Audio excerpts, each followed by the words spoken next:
So let us have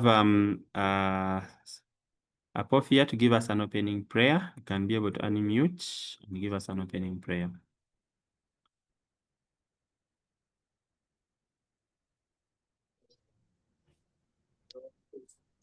Hello, good evening, members. Thanks for joining in. I've been asked to pray, so let us pray. Father, we thank you for this time. We give you praise for who you are. Thank you for these projects that we are doing. We thank you because you have sustained us up to this time.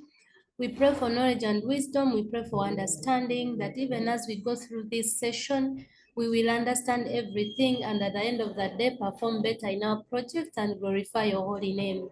We give you praise. We thank you for Edify, and thank you for Shareability as well. And thank you for all the partner schools and everyone involved in this program. We pray, Lord, that you will bless them and keep them safe. I give you praise and honor. In Jesus' name I pray. Amen.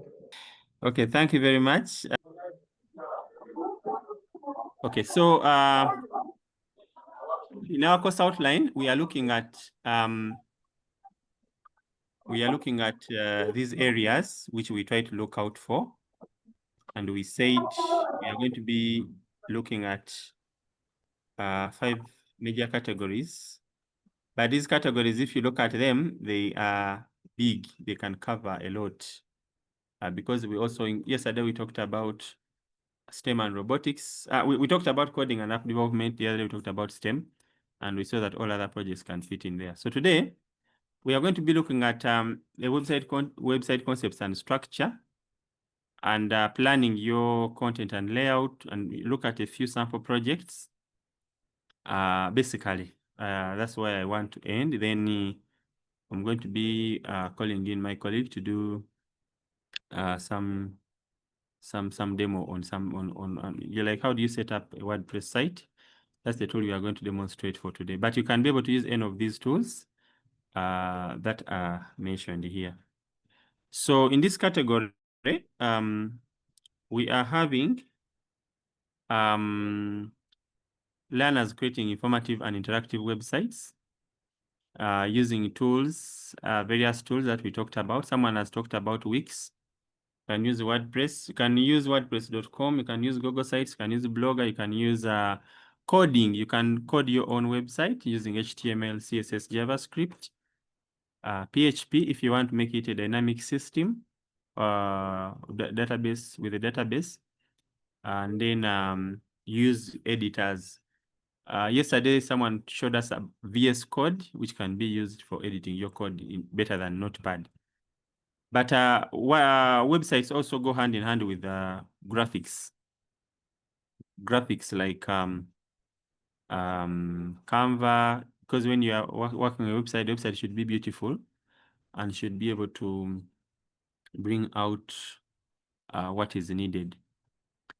And then also, there are many learning resources online, one of them being W3 Schools. And also, you can use these resources to learn more about your website. Now, there is some notes here. We're going to be sharing this through our website. I'm not going to spend a lot here, but when we talk about websites, we know website is a collection of web pages that are linked together. So when you go to Google, all you find there, when you search, you find websites which you click on, and they could be informational, educational, commercial, or entertaining. And the website has what we call a domain name. Now, for this project, we have provided a domain name. We are providing schools domain names, free domain names, and even in this session, I'm going to set up some sub domain which we are going to use. Now, domain names are usually bought when you have your project and you want it to go.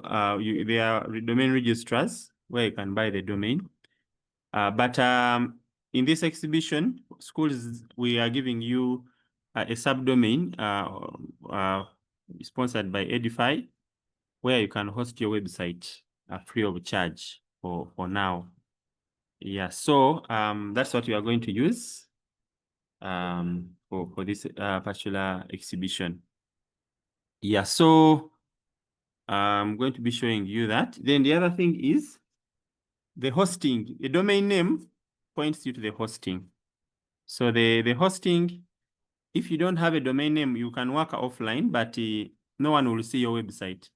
So we are encouraging schools to develop your website when it is online so that you can continue, even your mentor can keep reviewing. A mentor can come and see your website, and then after that, when he leaves, as you continue posting, they can be seeing. Now you can decide to do the website offline. You can decide to do the website offline, but in that case, you have to migrate it later and host it on the World Wide Web. Yeah, so that is something that you need to know. So I'm going to be showing you the logins there regarding the domain name. Then we have what we call languages. HTML is the basic language for coding, if you have to code your website on your own. And then you're able to create headings, paragraphs, links, and other elements. So I talked about these ones. In case you have to learn, by the way, it's always good if you're learning web design to introduce your learners briefly to this coding, because they will not appreciate what Wix or WordPress or whatever tool they are using is doing if they don't first get an idea about what HTML and CSS is. So the best place for you to learn about it is still online. There are several resources. I talked about W3 Schools already. And W3 Schools has codes for all various languages that you want to learn. So here on this website, this is W3 Schools. The heading here is Learn to Code, world's largest developer site. And it starts with HTML, CSS, and all these. When I click on HTML, I find HTML tutorial. I can look at the HTML structure, and then I can be able to try it myself. And whatever I'm doing, whatever I'm coding here, for example, this is a heading. I can be able to code my website, and I say, welcome to Edify. Okay, so when I run, I will see welcome to Edify on this side. So you can be able to use these W3 schools to introduce coding to the learners from all these languages that you may need to learn about. Okay, so there are very many that you may need to learn about in that regard. Yeah, so when it comes to this exhibition, for us, what we are interested in is see that your project is working, whichever technology you are using, whether you have coded it or you have used the CMS or whichever, your product is working. So you can learn about CSS, which is used for styling, and also you should learn about responsive design. Responsive design means your website works well on a phone, on a tablet, on a desktop. So we shall be testing it to see whether it is responsive. And the website also has what we call a structure. The structure starts with a home page. What are you going to put on the home page? And what are you going to put on the home page? That is a question that we shall have to look at. What are you going to put on the on the menu itself? That is the navigation. And then also the content pages. What are you going to put there? Are you just going to put there text and images and videos, or you're also going to put there some functionality? Functionality can be people are registering, people are downloading things, people are whatever functionality you may need. So you may do a plain website when it just has text and pages, but there's no functionality at all. That means the innovation aspect is a bit missing. You only have content. But if you're able to put in some functionality, that means learners have really explored and they have learned more on how to make functional websites. Yeah, but your content could be good enough, and even if there is no other advanced functionality, it can be able to move. Yeah, so basically that is the something that we are going to be looking at. So then the footer is that area on the website, which is going to have be on every section of the website.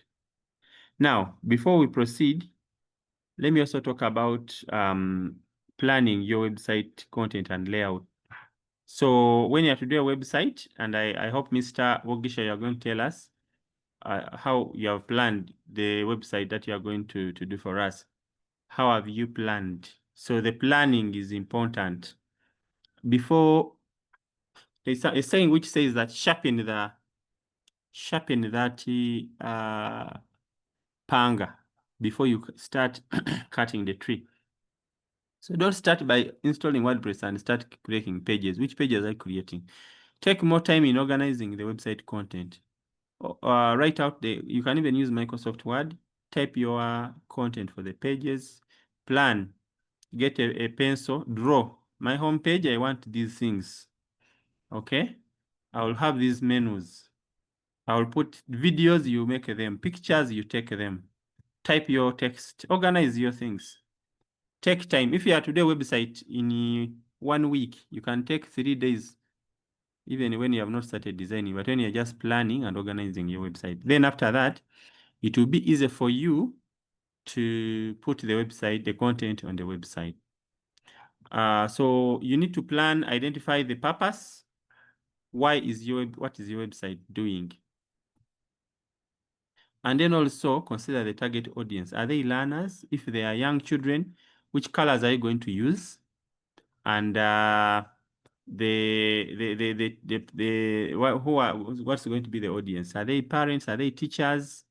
Your website, is it being done for fellow children, or it is being done for the public? And also categorize your content. So it's always good to have the categories. The categories could be in terms of the posts that you are going to create. If I'm going to talk about health, which kind of health am I going to address? Is it mental health? Is it physical health? Is it what? So you can categorize. Like if I'm doing a news website, I can have categories like sports. I can have categories like business, like news, like.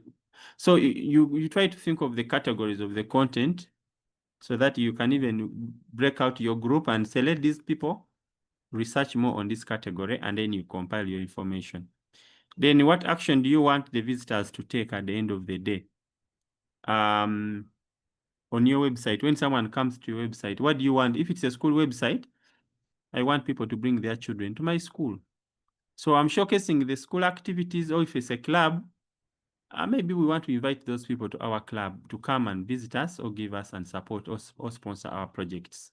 So it's always good to have a call to action. A call to action is that thing where people either will donate, or they will subscribe, or they will do something to guide you to support your website project, or they will subscribe, or they will do something. And then also, when you are planning your layout, you need to plan with what we call wireframes. That is the one you use when you draw. You can use some online wireframing tools, or you can do it physically. And you plan each page of your website and ensure your content is displayed, what is important, the colors, you choose them. You keep your navigation simple, use clear headings and concise text to guide the visitors, and make your website mobile friendly for better accessibility. So when you do this, it is going to make you to have an outstanding website. So the judges are going to be looking at some of these things. When they are looking at the website category, the judges know what they are looking for. If it is website category, we shall have a clear criteria for looking at what is there and how usable it is for the learners. Okay, so there are some sample projects. Someone may be wondering, we have been sharing some sample projects. Let me also share some sample projects here. I'm about to finish. Sample projects that you can use using any tool that you may need. I'm not saying you can just implement these ones. This is just an idea which you can be able to add in. For example, I have a school blog, a website to share news, updates, and student achievements. So this is a school blog. So I've used WordPress or Blogger, and I've created a school blog, and I want it to be regularly updated with images. I made my multimedia. So I have these technologies, and that is a project idea. But we can be able to, apart from just a mere blog, we can have a blog which is specific to something. For example, a blog could be for a club, or it could be for a project that you are having at school, or it could be for the church at school or the chapel. Whereby this website now, if it is for the chapel, school chapel, all the sermons every Sunday, whenever learners go to church, they write the sermon and they publish, so that they can always go back when they are doing Bible study, or when they are doing later, they can always visit the sermons. So you find that there's a clear problem statement. Many times some people miss services, or they forget what the preacher has said. But because of our church blog or the school chapel blog, we managed to do this. Or you could do a website for any club in the school, because every club, whether it is agriculture club, whether it is interactive club, whether it is a club there are many clubs in school, they have things they are pushing learners and values they are bringing out in learners. You can do a website for the scripture union of your school, and then see that the mission, and you're helping them to digitize.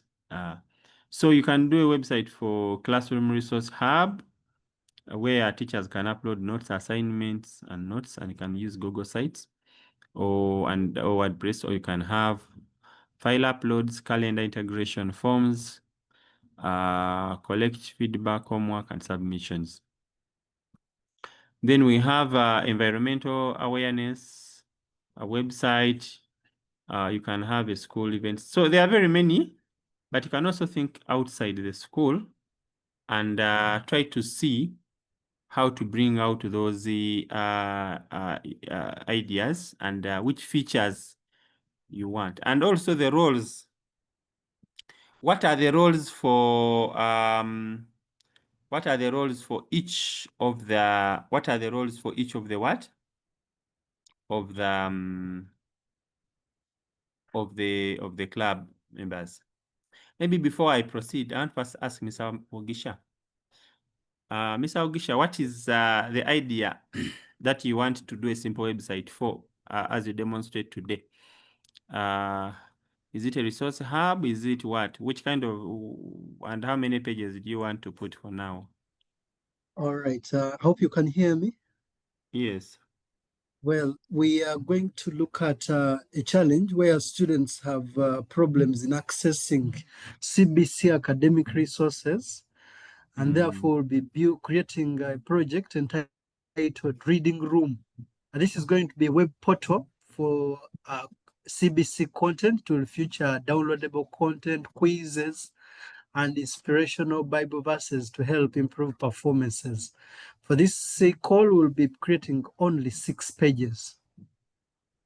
Okay. So have you done something in the planning stage? Have you already collected some? Yes, I have. Okay. So Mr. Ogisha has already done some planning, and he is able to. So like mentors, sometimes when you visit the school, some of you just go and you start installing WordPress, what, before you have even brainstormed and task this the first time, they may not even start the website. The first time they may just brainstorm and then tell them to collect the resources, look for the photos, type the words, look for anything if they want to integrate it, whatever. And then the next time you use a tool, any tool you want to use. And you create your what? Your platform. So when you do that, you should be able to allow to work very well and be able to allow. So I want also to ask Mr. Ogisha, do you already have a hosting, or I share with you here a hosting with WordPress installed? Do you already have a hosting? According to the plan you to share, I was actually building from local. I was using local. I have a local site here, but then you can share the domain. Huh? Okay. The login details, in other words. Okay. So I'm going to create for you. So you talked about CBC reading room, and this is what we normally do for the schools. So I'm going to give Mr. Ogisha here a free domain, and I'm going to call it CBC reading room. And this CBC reading room, anyone in the world, whether you're in America or wherever, the moment you you log into it, you are able to access the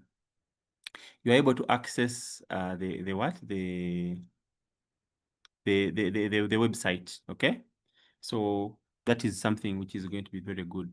So okay, so that is going to be a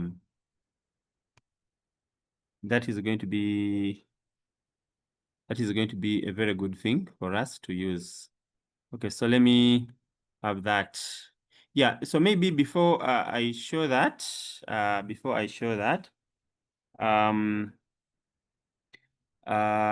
so let me just go straight. Other things I think we have talked enough on that.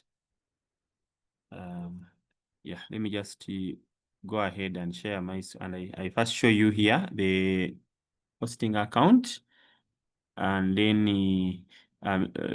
you can be able to go ahead and proceed. So I've sent you some logins. You check your email. Mr. Ogisha, you're going to check your email. I've sent you some logins. But let me, as you prepare for that, and to save time, let me first share here on my own email here, and I show the members. So I hope you try to check. You'll be able to see an email which has. I've seen it. You have seen it, eh? So should I give you from there? You start from there, or I first install WordPress? You can install WordPress. Okay. Okay. Yeah. So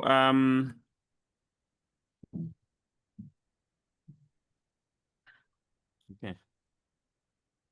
So what happens is when you get to this is what we are going to be doing for all schools that are participating in this competition. We are giving you, but if you have your own hosting account, well and good. But at the end of the day, we want your project to be online, because if it's not online, the judges, it will be difficult for them to look through your website. Those of you who are doing your website on your computer and it is just there, it is not hosted. Even if you are not using WordPress, you can still host, whether it's HTML or whatever, you can still host your website you can still give you the logins details. So for this particular project, this is what I'm having. Let me just show you here. And I'm going to change these logins later.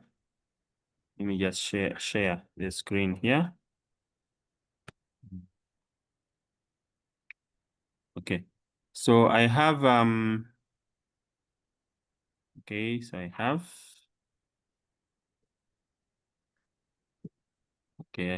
some logins here that I'm using for this particular website.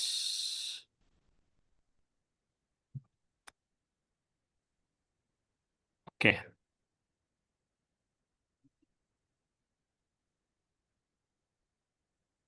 Okay, so this is what you need. This is what you need. So we are going to give you a login username and password like this one. The same has been sent to Mr. Ogisha. So I'm going to use this, but later after the call, we shall change the logins. So this is CBC Reading Room. This is basing on the name that he has given, and Edify has given us this domain we are using. And then we are using these logins, username and password, to do our website, okay?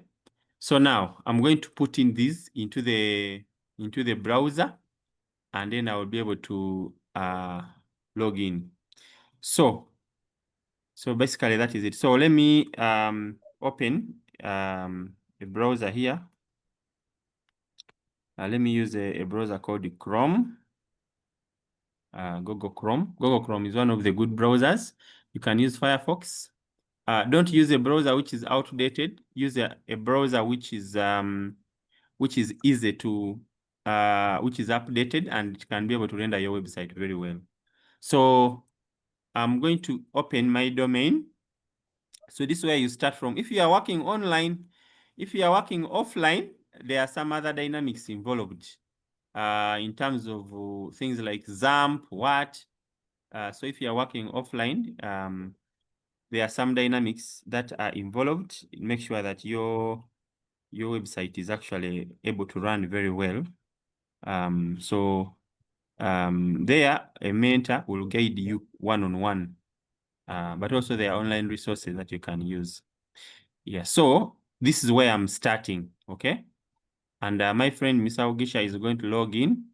I'm going to give him an admin account. He's going to log in and build the website. So when I visit my domain right now, it is having this is showing cbcreadingroom.edify.org.ug, and it is currently showing index of, meaning it is empty. So from there, I'm going to say cpanel. I type at the end cpanel because I want to log into the control panel. So it is going to bring this. I typed the word cpanel at the end of the domain. Okay. So this is maybe the teacher can do this. You don't have to every time to be logging into cpanel. You only log in there only the first time when you want to install or to upload your website that you may have designed offline, or you want to install WordPress or any other website builder to use to develop your website. So I'm going to get the login details.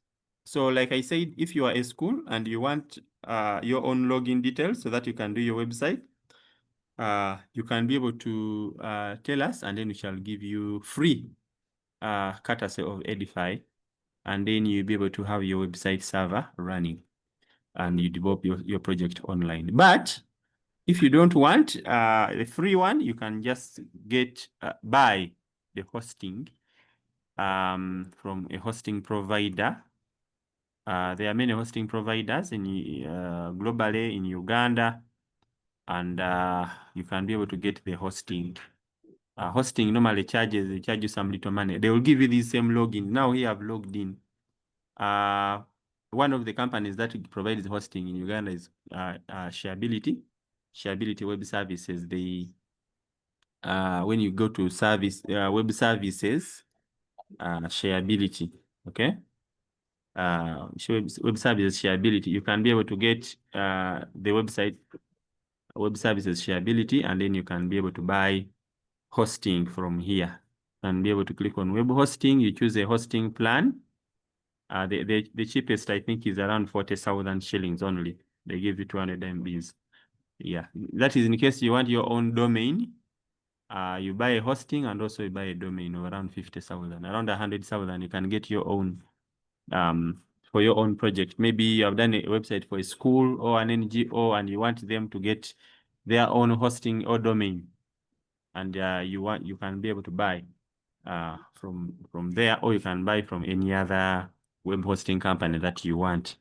Yeah, so this is just one of them for web hosting. Yeah, but for this project with Edify, we are giving you free hosting. So you'll be able, we shall give you the username and password like you have seen here. and then you log in. Now, when you log in here, you'll click on WordPress and install WordPress. So initially, before installing WordPress, we have what's called the file manager. The file manager shows you where your files are. So right now, the files are empty. The files are empty. Okay, the files are empty. I want to really be a bit fast because time is moving. It is empty here. So I can upload, if for example, I had done my if I had done my my website using HTML, I can upload my home page. Okay. So I can create any file or I can upload it on the server. Okay, I can upload from here my website and it goes live. In case I did like offline, I just upload my website. So when I visit, it will show me that I've put there this home, this file called home. I've just uploaded it, or I've just created it here. But we are not going to do this manually because this is if I want to do coding. What I want to do is to install their WordPress. So I'm going to click on WordPress. Under cPanel, I click on WordPress. This is the same process we go through when we are doing hosting. And then I'll have my WordPress running. So I'm going to click on install WordPress. And then my WordPress is going to install. So here where there is installation directory, please remove anything which is there. Sometimes it puts there something. If you leave it, it will create a website in a folder, which I don't want. So I'm going to come here and I call my website reading room. And I'm going to put username. I can choose a simple username. So for Dennis, or I can say, you can use anything. So let me say admin. Let me just call it admin. Sometimes not good again to use the word admin because a hacker can easily know. So I can put another person's name. I can put Mukalele, I can just say admin or anything. Then here where there is password, I can put a password still, or I can use the other same password, which I used for cPanel. And then I use that. Or I can type in a phone number and some letters. The password should be strong. Should not be just a simple small password, maybe like a word which can easily be known. A password, if it is very simple, they can hack it. So I'm going to put, for now, I'm going to use that same password for now for my project.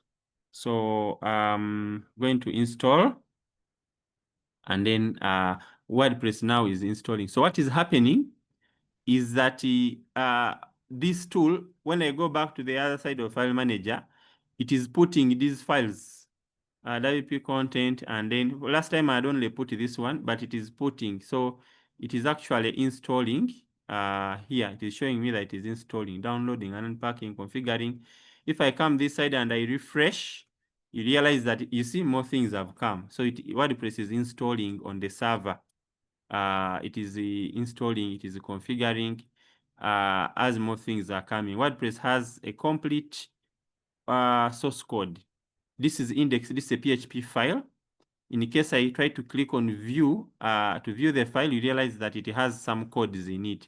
So WordPress is actually already a built website engine, which already has codes which are dynamic in nature.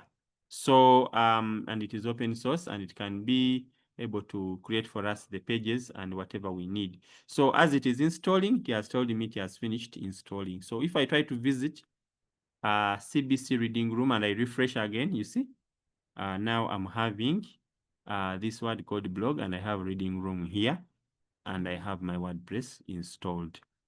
So Mr. Ogisha, I have finished. I want you to check your email and you log in. Now this is your website. To log in, you log in and then you are able to proceed with putting up a website. So far we have used 1 hour, so we still have 1 more hour. Let us see what Mr. Ogisha can do in the next hour. Okay, so let me send you the logins again on your email password.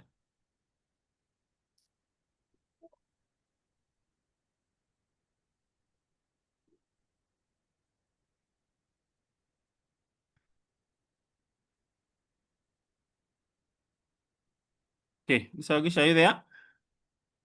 Yes, I'm there. I'm there. Yeah. Mm. Okay. Good evening to you all. I salute every other member that has been consistent. Great appreciation to Mr. Mukalele for that earlier intro section. For your information, educators on call, Mr. Mukalele is my mentor and my educator, probably in the spaces of web development, web hosting, and all what we do today is because of his inspiration. So I want to appreciate you, Mr. Mukalele, for mentoring us all, the web developers. And that said, I am going to share my screen here. Today I will not turn on my video. You'll bear with me. Can I have some feedback? Are you able to see my screen? Yes, you can see. Okay, thank you for the feedback then. So to begin with, I will show you a very important part, and that is the planning process. As developers, it is important to carefully plan our website development. In the planning bit, you can think of the content that the website will have. And of course, the content begins all from the problem statement, your project title, description. In other words, your entire project. And then you think about the pages you want to have. For my case, like you had, I am going to build a website for a competence-based curriculum. Of course, I believe this problem is very, very existent. It is ideal.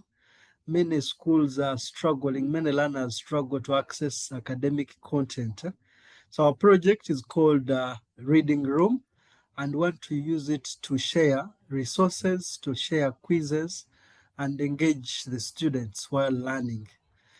I will look at the home page, I will look at the about page, I will also look at the resources page, I will look at the blog page, then we'll integrate a page called Faith and Values, where learners can gain to different verses, and then finally we'll have the contact page. So in the planning process, establish how many pages you want to have.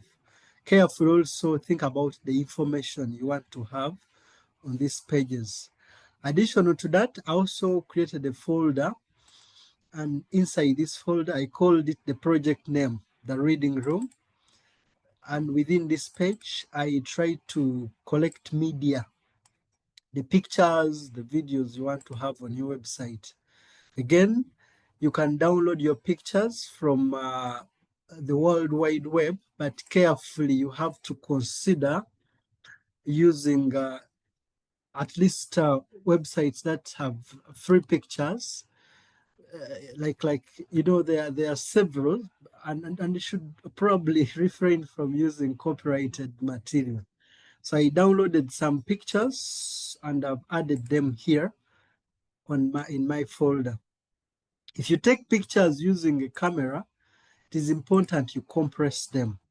To compress them, you can use online compressors. I normally use compressjpeg.com. I've shared the link in the chat. So this helps me to compress pictures. Why compress pictures? You know, once you use heavy pictures, your site will always take time to load, and you could lose customers, you could lose traffic. So while downloading media, taking pictures, collecting them in your folder, make sure that the size of the picture is very light. If I just show you this one, it's very light. This one is 28.9 KB, and it means I've already compressed it.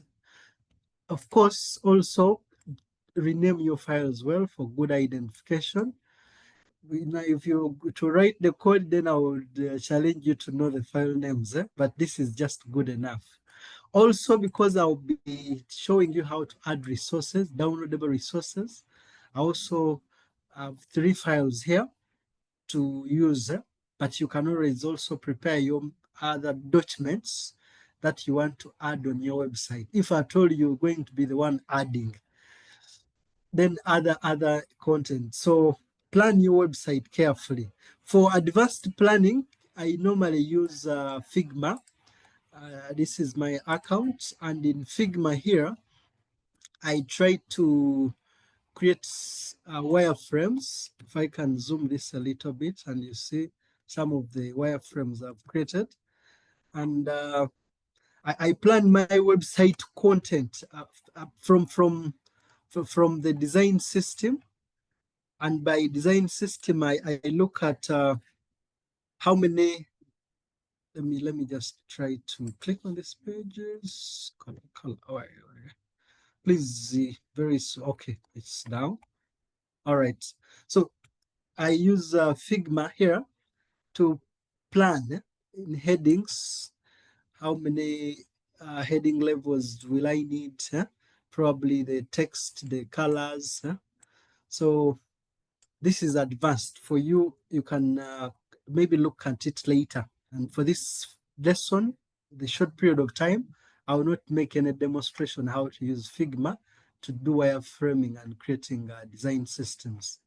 So to get started, I already received an email from Shareability, and that is the hosting company, Shareability Web Services.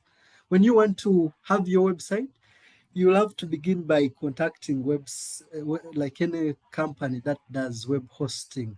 So they will help you set up your hosting, a domain name registration, and then send you an email. So the director of Shareability already shared with me this email, and it includes login to my cPanel. Very fortunately, he has again helped me to install WordPress. Actually, currently, this is how my website looks like in the front end. Okay, let me pick it here, and just a moment. All right. Okay. Wait a little bit here.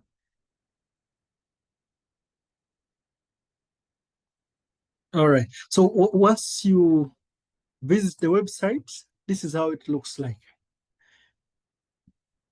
It has already WordPress installed, and that's the default theme for WordPress. So what I'm required is to log in. That is to be able to begin designing. To log in, I just click in the address bar, and then at the extreme end, I put wp/admin. wp-admin. That is normally what you add to a domain name for it to be redirected to the login page. For the login page here, also very important, we put our credentials. The credentials are set when you are installing WordPress. Earlier on, you followed accordingly. The username created was radmin, and that was the password. I think you can see it. So once you put in correct credentials, you are redirected to the dashboard. And this is how my dashboard looks like. Whenever we reach here, we are very joyful as developers because it means we can now gain control on our website. Because this is a short period of time, I'm going to be very fast, but of course self-paced, and I will follow some little breaks. I'll create some breaks at some stages. to engage us a little more later. Now, while we've logged in the dashboard, the very first thing you always have to consider adding is a theme, because currently, if you can see, our site is looking good, but we may want to make it better or best. To make it better, then we navigate to appearance here and click on themes. In WordPress, themes control the appearance of our website. So once I click on themes, the next thing is to click add theme. For now, I want us to always filter to block themes. And under block themes here, there are many block themes you can always consider looking through. And the one that suits your preference is what you can always take as for your use accordingly. So you just have to carefully review the templates from the block themes. I will justify later. I think this one is good for me. You can always click on the theme and check in the preview pane how it looks like. If it is not nice, you can always go back and change. But for now, I'm just going to click install this. I'm installing a theme called Psychotherapy, and it is by WP Radiant. Once you've installed the theme, immediately click on activate. So our theme has been activated. Let us try to refresh in the front end and we check. So this is our current website and it's looking beautiful, courtesy of a theme. The theme, like I told you earlier on, is controlling the general appearance of our website. And themes come with some sample content, call it dummy content here. And once you've added the theme and you're okay with the appearance of the website, you can always now go to your dashboard and now continue with the following options. Sorry, why is this carefully coming up? Why is Google trying? Okay, sorry about that. Huh? Let me check here. Wait. Okay, it's fine. So immediately our theme is created. It comes with some dummy pages. If I look at the dashboard here, there are different tabs. We have dashboard, posts, media, comments, appearance. So to begin with, I click on pages. There are some sample pages here. There is one called privacy policy and sample page. I don't want any of these pages, so I'll select all and I move them to trash. In other words, I delete them. The goal is cleaning the site to make sure that at least you have a clean site. Even for the posts, I'll go and delete them, move to trash. So once you've added a theme, next thing is clean. Do site cleaning, eliminate all whatever comes in a theme as pages and posts. And once you've cleaned the site, the next thing is now for you to add your pages. So to add your pages, you still navigate to the Pages tab, click on Add Page. Remember, in the planning process, I've already come up with my structure. I want to have the home page, about us. So to create the pages here, I just have to click where there's page title, I place home, and thereafter immediately I click publish. Now, normally, if you want to have a clear view, if I navigated to pages here and I click on add page, you realize that they will take me to this mode, spotlight mode. I can always click on these options. If you look at this toolbar here at the extreme right are the options. So if I click these options, I can always click on full screen mode. Full screen mode allows you have at least access, see your menu here, or see your options for the dashboard. and then of course create your pages as you clearly see all the options. I've created the home page. The next page we'll create is about us. Again, we'll click publish and then click add page. The goal is create all your blank pages the way they are. Next is resources. So again, I'll type in resources and publish. Then click add page again. Please, I would be faster there because I believe we've gone through already. The next page will be faith and values. And then finally, I also click publish. The last page you will create is the blog page. I'll put here blog. And then I'll also click what? I'll click publish. How do we know all pages have been created? If I click on all pages here, just on my dashboard below pages, you realize I have home, resources, faith and values, blog, and about us. So that's very beautiful. Our pages have been created. So in the hierarchy, after the theme, clean the site. The third thing, create the pages that you want your website to have. The fourth thing is to navigate to settings here. There are very important settings that you need to make very, like you need to customize from the very start. So under settings, I'll begin on the journal here. Always make sure that your site title correlates with your project title or your website title as to your plan. So our site is already having a good title, but important, it is the tagline here. Because you see, I have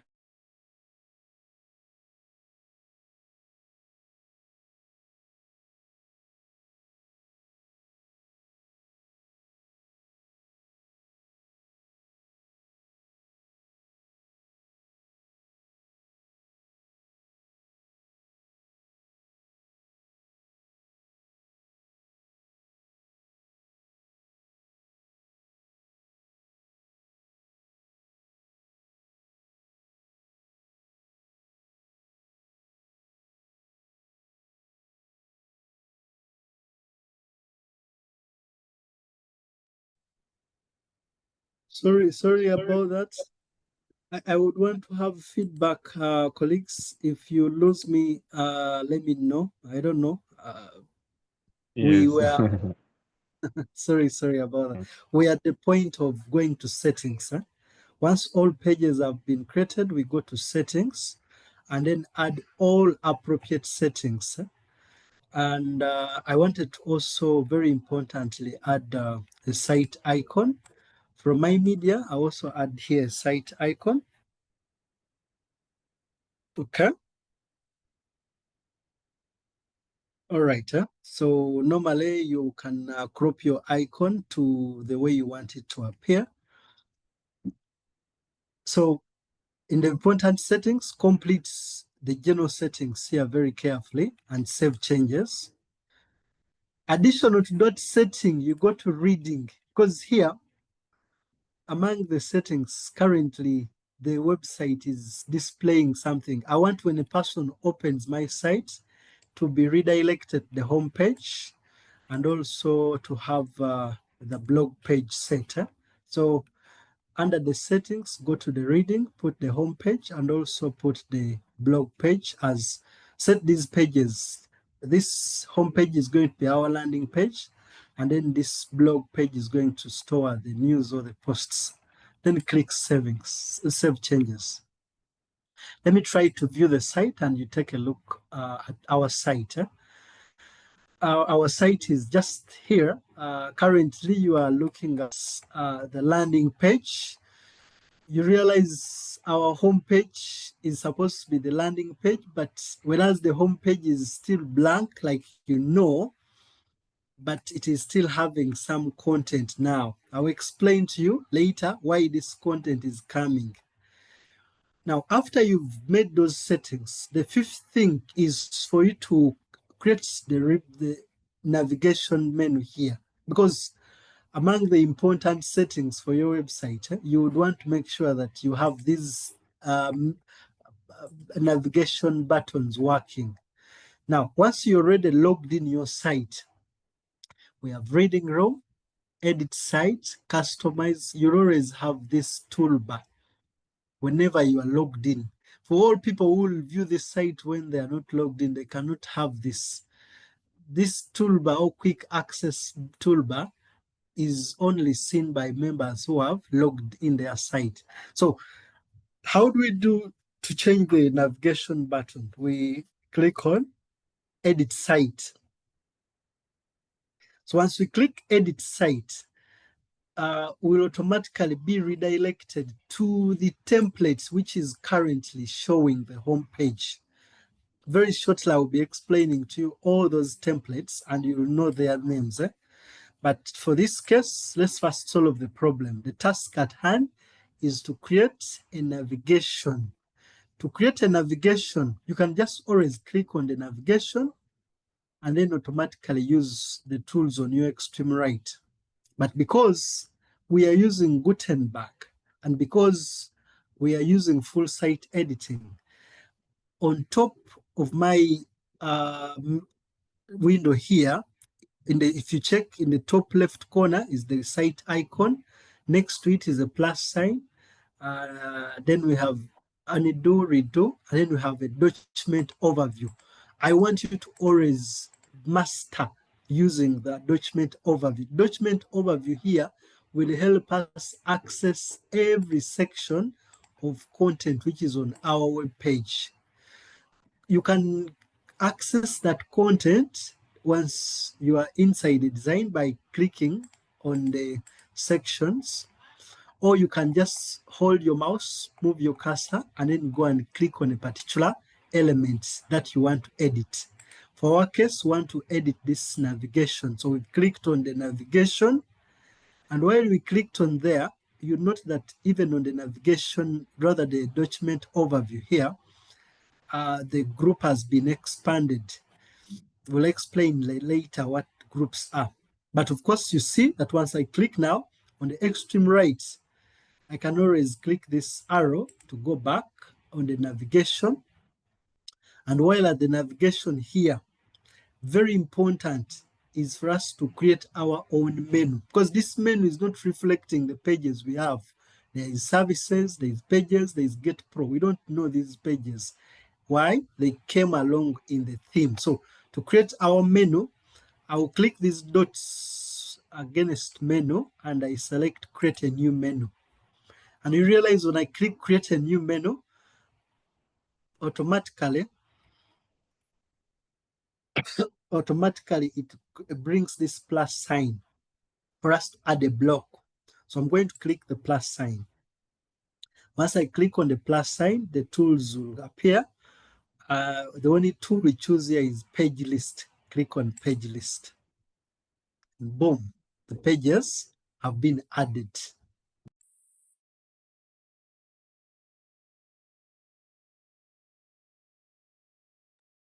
Once the pages have been added, for us to edit them, we just click on one of the page. This dialog will come. Click edit to enable editing. Normally, the last thing we now need to do is to regroup or try to arrange these pages to see that they're in the order we desire. If this is the order you want, then that's okay. But for my case, I want home to be the first, so I drag home above. Blog about us next. I want blog to be after faith here. I want resources to be somewhere there. And I would want to add one more page, the contact page. Contact page is missing here. Okay, maybe I will show you later quickly how to add that page. But even from here, I can add a new page. I can add a new page from this very point. Okay, so for now, I'll click save and publish. Let's first go to the front end. Once you've finished customizing your site, to go to the front end, you can always just click on the site icon and click on the site icon again.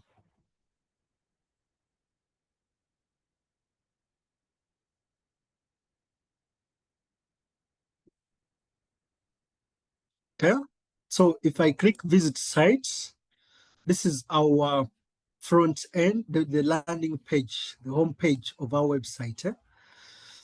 And currently, the other pages we have, some network lag, but I hope you people are seeing. So what happens if I click on the about page, about us? Wow, the page link is working. If I click on the resources page, wow, it's also there. This is very, very important. You have to make sure that all your links are working. We'll quickly try to add more one page. I will just navigate to pages here, click add a page. The last page I forgot to add was contact us. And that is a very, very important page on the website. Now, after that, again, I'm going to visit this site, click on edit site. Remember, the hierarchy is simple. Want to change or edit your navigation, you edit site. Now, to edit again my navigation, to include the new page I've added, I'll just click on one of the page here. Rather, I'll click on our navigation, click on it again, such that I have everything here. So I'm going to follow the same thing I did. I'll click here and try to search for contact us. Rather, I can click on the page list here. And for the page lists, I'm only interested in one page. Okay, let me allow edits. I'm interested in the contact us.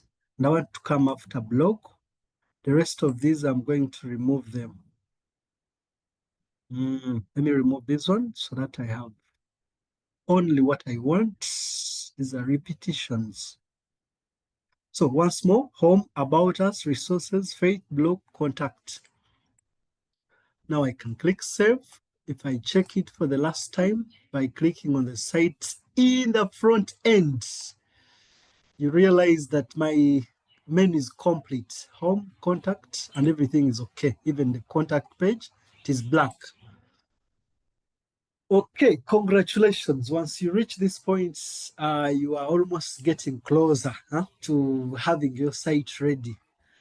In hierarchy of designing, the next things now for you to begin designing are the header, the footer, and then probably customize all the other templates. So how do we edit this footer? Because you see, currently the footer we are looking at is that which is utilizing the themes footer, including this header. We don't want this to appear. So quickly, if you wanted to edit your footer, you can do it quick using the edit site here. That's one way. If you are on the dashboard here, if you're on the dashboard and you want to edit your footer and header, you just have to go to appearance and then select editor. Normally, for all the customization we want, in the editor here, we can edit the menu, we can customize the colors, we can add pages. But for our case, where we want to edit header and footer, we click on patterns. Now, in the patterns, we have all template parts. We have header, footer, and general. We would want to use this header. So when I click on header, my site is only having one header, that is from the template I've installed. So in case you want to edit this header, you simply just click on it and quickly it will open it in the editing mode. Like I told you, you can always expand the document overview. So far, if you check, all these footer items on the document overview have been made in one group, meaning they have been put together. I can expand. If I expand, you realize there are two groups. There are further two groups inside that group. You can expand and check your items. That is in case you want to locate a particular item. The simplest method I would give anyone who would want to edit quickly, in case you wanted to edit anything here in the header, you simply just have to go and click on the item, press Ctrl A, and then type there whatever you want. So I want to get rid of this phone number and I quickly put a phone number for the group coordinator of our project. Don't just randomly put contacts, but carefully place the contacts. Even here, we'll put our email. This is info at reading room. Okay, okay, info at reading room at CBC reading room. Okay, I will shorten it for now. Maybe we have later, we have this email running, but of course, put here the email that you use for the project coordinator, or if the project itself has an email. Then also I'll click on this other content, press Ctrl A, and then carefully put the address. So our address here is Kampala. Okay, sorry about that. This is Kampala, comma, Uganda. Normally, put your address according to your situation, where you people are situated. For the links, we shall come back to it. WordPress allows you to put links. There are social icons here already that came in the template header. If you have a Facebook link, you can always paste here the link for Facebook. That is for your project. That can be followed for other links. You have a Twitter or X handle, put it here. YouTube, put them and click enter, or click on that arrow to add. Our header is done. I can just click on save. And once you've edited this header, just rest assured that all your pages will have that header. We'll go back again to the template parts, that is under patterns here, and then also click on footer. Once you clicked on footer, in our template, we have only one footer. So I can click on the footer. Again, you have prepared your information carefully, how you want to put. So for my case here, I will also put here the little intro about our reading room. It is educational web platform dedicated to improving access to CBC resources.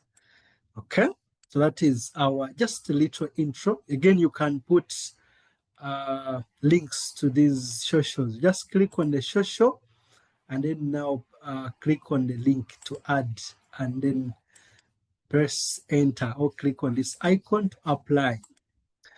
Very carefully, these links have to be amended to suit what we want. You can even remove this entire section by clicking on these dots and selecting delete, in case, for example, I may want to get rid of this one. I can click on it and then select the entire section. You've observed how I've selected. And to remove it, I just click on the dots here and select delete, because I want to only have 3 columns. This column, and then this column. I've got rid of the other. I also put here the phone number quickly in our footer, 0706457905. And I also put the email that is for your title, rather for your project. Ours was info@cbcreadingroom.org. Sorry. Then the address, very important. You also put it there, and this address is, sorry. And please take note how I'm putting the content. I just click. Hey, WordPress is very good. It's like Microsoft Word. I click and then I remove and then put there the content quickly. And this is supposed to be, sorry. Okay.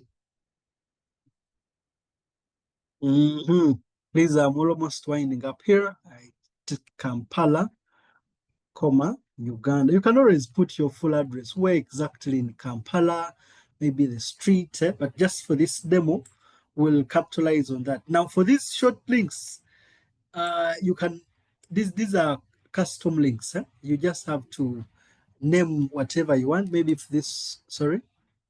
If you wanted this to be resources, you can click on this, put the custom link you want.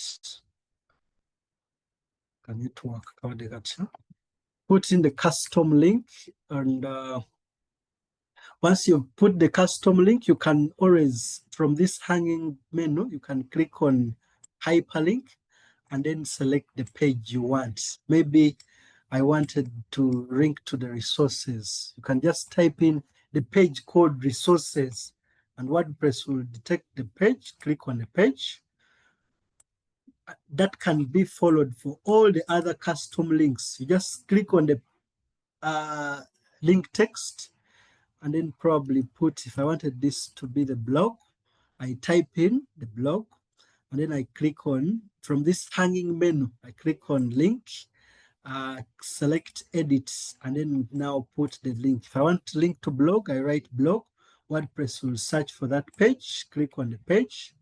That's the same thing. Finally, let me put here this as, let me put this as the contact, the contact us, because now here I will just click on the link as well, edit, and then now click on the contact page. Carefully work on the header and footer because they are the ones that represent you. I don't want this section to appear. I'm going to remove this and put there. Let me call this Edify. Okay.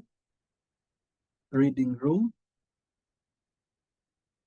website. But normally here, developers put in things like copyright. If it is true you have copyrighted, put there the year. You can then put the website by and so forth. Reading room website by teacher Dennis Kruger. Yeah, I can even highlight a given section of text, click on the link and put my website. That is at www.teacherdeniskruger.com. Then I click enter. So finally, I click save. And if I now go back to the front end, let me take you to the front end of our website and you just look at the progress so far. And wonderful, our header is okay.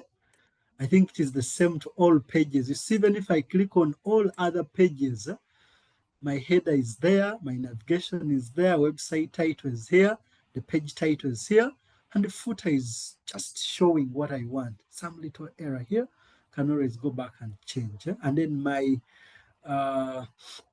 other section is working also. So carefully work on the header, the footer. And once you do that, my brother, my sister, your work is done. Okay, finally, you now have to make some changes to your templates. Whenever we download a theme, remember at the start, we added a theme and then automatically the theme gave us appearance of our website, like I told you. For the themes that we install, there are some templates that the theme developer puts for us. For example, on the front page, any page you select to be the front page, there's a template here called front page template. It displays all the pages that will be the front. Also, the archive, there's also another template called pages. If I scroll down among the templates, there's a template here called pages. So this template was put by the theme developer, and you can see all your pages that are not home and that are not blog will be having the header, the navigation, the page title, and then the content for that very page, plus the footer. So at times you want to customize particular themes, rather particular templates for your website. You can always edit your templates by going to appearance, click on editor, come to templates here, and look for the template you want. If you want to edit the front page template, that is in case you want to enhance the pages that control the landing page, then you edit the front page. In case you want to edit all pages, how they should look like, you just edit the pages template. In case you wanted to edit the blogs, all the stories we are going to display, the blogs we are going to create, they will be shown using this template. There's the post data or post content. There are some quick navigation categories here or links.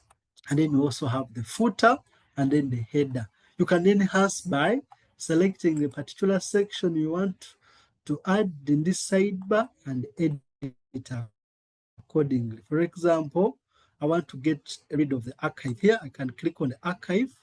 And once I've clicked on it, I can click on this and select delete. That means I've removed it from all the blogs. Please, that can confuse you, but I know this video is being recorded. You'll go back. In the hierarchy of designing your website, it is very, very important that you customize templates. For example, our homepage is still blank. You note that we have not even added content yet. But because of the front page template, it is taking this appearance. There's already some content. Sometimes members are confused there. If I click on About Page, you see, it is different from the home page because there's another template called Pages, which is displaying these pages, all of them. If I also click on the blog, you realize the blog will be different. Okay, it's the same. But later, when we begin creating the posts, you'll see them here. Congratulations. There, we've finally gone over how to edit templates. Can I make a website on my phone with data? I will respond to the questions. I've seen the question in the chat, but just hang on, don't leave. Follow accordingly. Very shortly, in the next few minutes, we'll respond those questions. Now, quickly, how do we now add content in the pages and how do we add posts? We will begin with posts. For all websites, there's always what we call permanent data and there's data which changes. We have posts and pages. Posts is the kind of information which keeps changing. Of course, pages also include information which changes, but posts change on a regular basis, or on some occasion or time according to you, the developer. So we use posts here to create content in form of news, activities, events that to occur. In the planning process, I determined that we create at least 2 to 3 articles as a demo. Maybe one of them can guide us. I would love to tell my users about 5 creative ways to learn CBC content at home using free tools. So I've already prepared my content and I want to add it as a post or as news article. To do that, I'm going to highlight my post title here, press Ctrl C. How do we add a post? You can add a post by going to posts here and click on add post. Alternatively, from this toolbar, this title toolbar here, you can always hover on plus. Among what you can create is a post, is media, is page, and user. So from the post development menu or the canvas, you always have to begin by putting here your post title. Also, you can now highlight your content you've prepared. So my mentors, colleagues, I think you've always seen, we have to make sure the clubs prepare their content. So I've written my title here and I've pasted my content. I can go back and change. If this is currently a paragraph, if I want it to be heading, I can just select the item here or I click on the item. From this hanging toolbar here, you can see the first icon shows us the block which is used. The block is heading. I can click on this to transform to whatever I want. If I want to transform to a paragraph, I can always do that. But when you prepare your content in Microsoft Word, if it is a heading in Microsoft Word, when you paste it in here, Gutenberg or the builder, automatically, it will assume those very formattings or features that you already have. So learners will put here the title, they will put the content. Additional to the other settings, you see, if you look at the extreme right, we have post and block. For every item we add in this builder, we can enhance it using the block here. By enhance, I mean you can change the size, the color, the board, you can add borders. And then we also have post. So post allows us to control the settings of the entire article, whereas block allows you to control the formatting features of selected blocks here. So when you're creating your post after you've added your content, you have to click on post here, go to featured image. It's important that you add a featured image to your article to aid the, at least your readers. See, the featured image is a very important picture because it helps you to little demonstrate or show your web visitors about that article. So always make sure you have a featured image. Then other very important settings are categories. You can group your articles according to different features. Let me just have news as one of the categories. I've written news. If I press enter, I will have created that category. You can even add tags. Maybe this is about CBC content. Tags help in accessing. It's very important you add tags. Tags normally, like search engines use them to point or to help you web visitors search for the content. And let me say here, free tools. Please, you can always put the content, the tags, perhaps as what the article is all about. Such that when people use those keywords later, they can gain access to your article. Now, finally, once all that is done, you just click publish, and then your article will be ready. If I try to view it in a new tab for you to see what I was talking about previously. So you see currently, this is how the article looks like. We have the article title, we have the featured image, and then I have this metadata, the person who posts, see the date, time, the category, then the content itself. Because of the template that we have currently, there are more sections here. Please, it's why we're talking about editing templates. In case you now want to make changes on how your posts should look like, then you now can edit this template. Okay, for now, allow me just add one quick post to make them two look nice, and I'll be very fast there. Like I said, pick your title and paste it, and then later copy the content as well. And once you've copied the content, come and paste it here. And when you're done, go to posts, click on featured image, select a picture that suits that very content. And that picture is going to be the featured image, like we said. Add the category, add some tags. This is exams. Exams, and looking at prayer. Please add different tags accordingly, and then click publish. So that's how we create posts. To show you how they look like, now if I click on the blog page, you realize now I have my blogs here so far. This one is called Handling Exam Stress Through Prayer and Planning.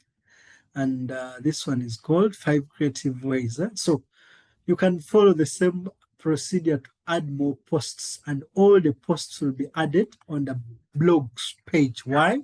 Under our settings at the very start, we set that page to be for blog. We set the blog page under settings to store those articles.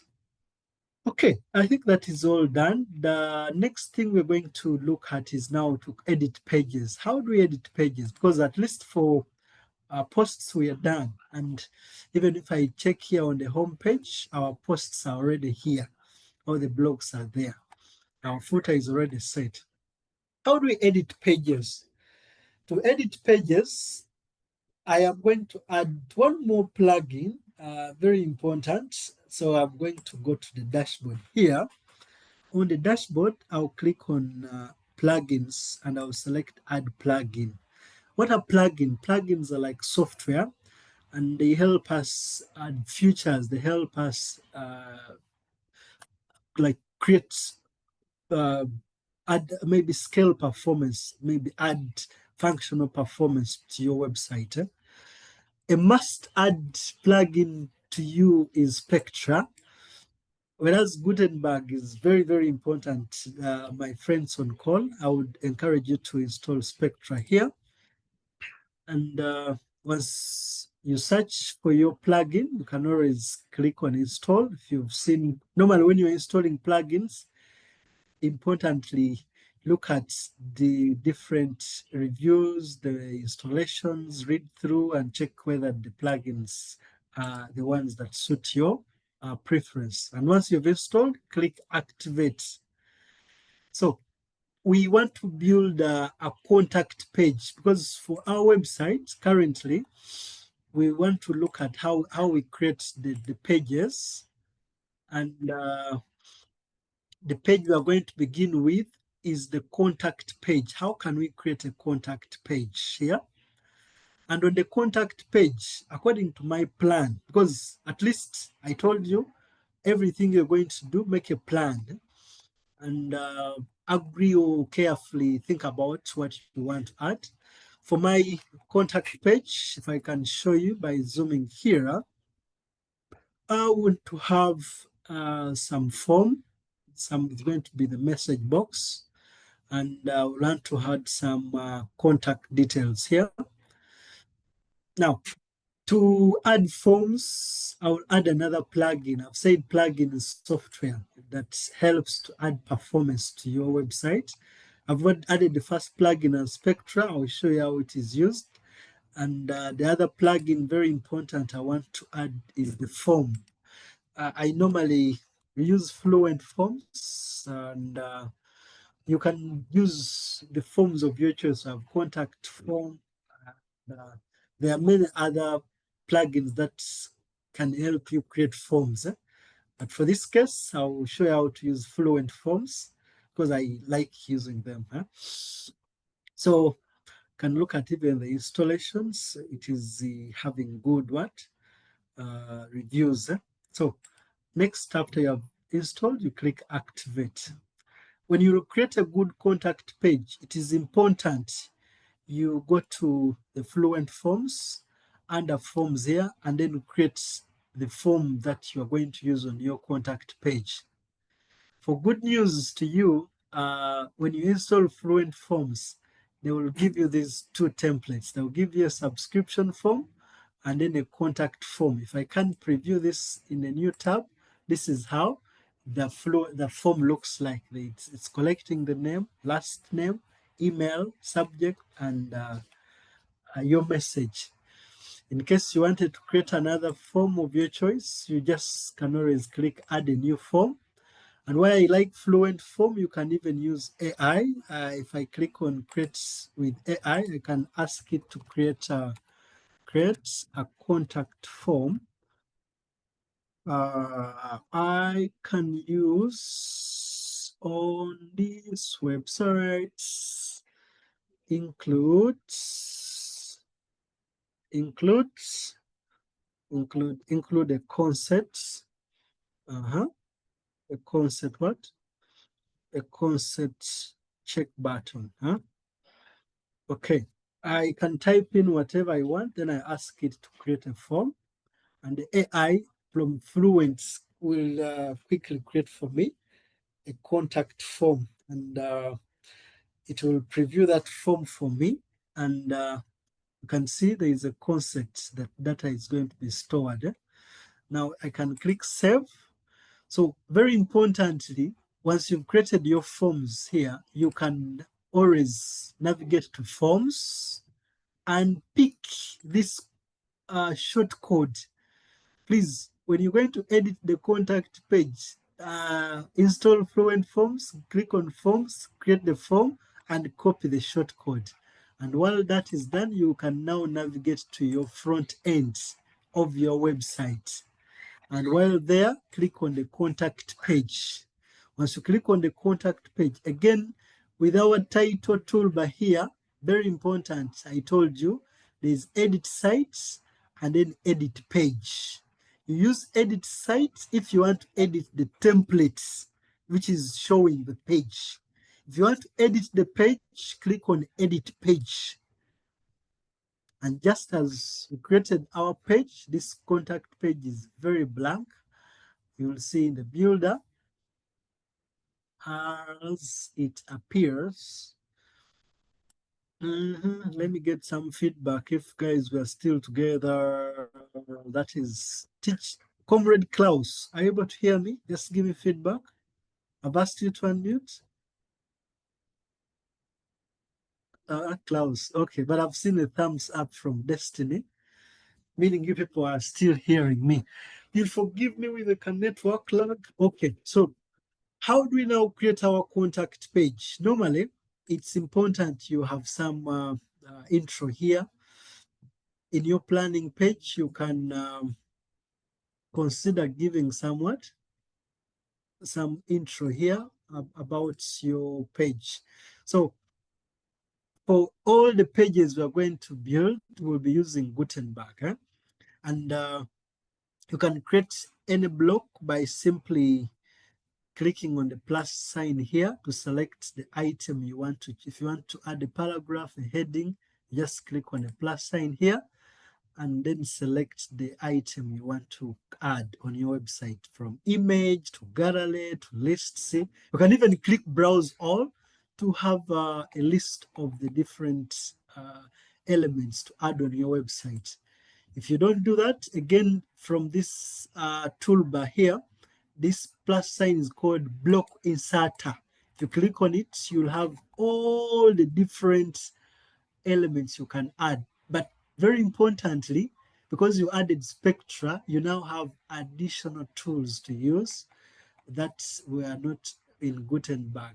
Like, I don't know, you'll see as I use here. So for me, quickly, I just want a paragraph. And by default is the paragraph which is selected. I'll press Ctrl V to paste.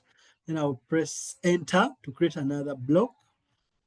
Immediate to that, I want to add a contact form. So I'll use a label here to show you, and that's a heading.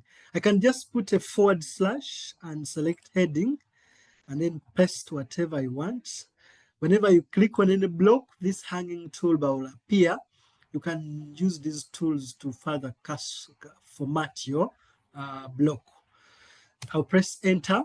What I'm interested now in is to paste in my contact form, but I want it to look nice. I want to have two columns, like one column to display the form and then one column to display some items. So what I would do is I'll click either the / here, and then I select columns. And when I select columns, I want to divide this section into two. So I'll choose 50 to 50. In one of the section, I'm going to click on the plus sign. And again, I'll just search for shortcode. And I click shortcode, and then I paste in my shortcode. Remember, I told you at the very beginning that once you've installed Fluent Forms, automatically you'll have the Fluent, because you check where is it?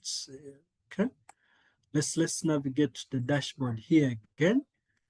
My network is slow, but I will demonstrate. So I want to navigate to the dashboard under Fluent Forms. I'm going to pick the shortcode for contact form, I'll just come and click on copy. I've pasted. Now, after copying, I'll come and press Ctrl V to paste here the shortcode. On the extreme right, I can click on the plus sign and pick for icon.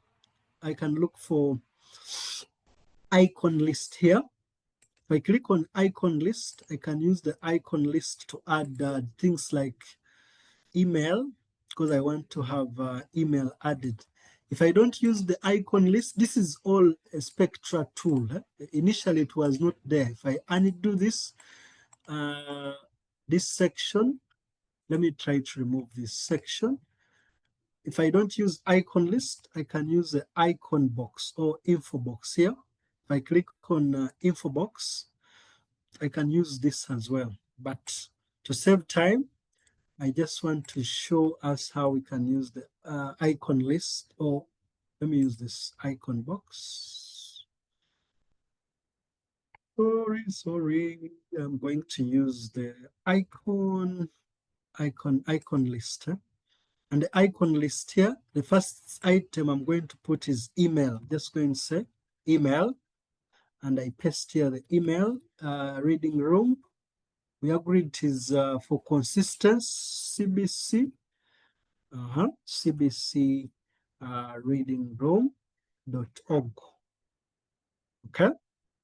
Then I can also, now why icon list is very sweet. You can change this bullet on the extreme right where there's icon powered by Spectra. I can click on the icon here and search for phone to add the icon of the phone. This was not there in Gutenberg. And I can put here phone number and put quickly. No. Email should be something else. Sorry. Okay, let's change this to phone number. I'll click here and first select phone and icon for the phone. We'll click on the very first icon and change the icon at least to mail. Mail. Okay, let me use message normally. Mail, I have to use another icon. Lastly, I'm going to add address. Like I told you, I'll try to click on it. I'll click on it and okay.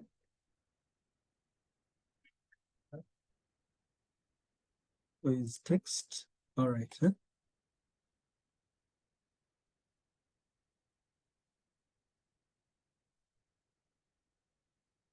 Thing is playing. Okay. If you also wanted to add a map, courtesy of Spectra, you can search for map, and Spectra would allow you to add a Google map. And from the Google map here, you can just put in the address that you want, maybe Kampala, Uganda. So Spectra has allowed us here to use the icon lists here, and then also has allowed us to use the map. For now, I'll just click save, and that's all. Let me try to show you on the front page how this is looking like. If I visit the website and I click on the contact page now, so far, the contact page, I have this. We just needed to format it more. And then I have the form on the extreme right. Then I have the map.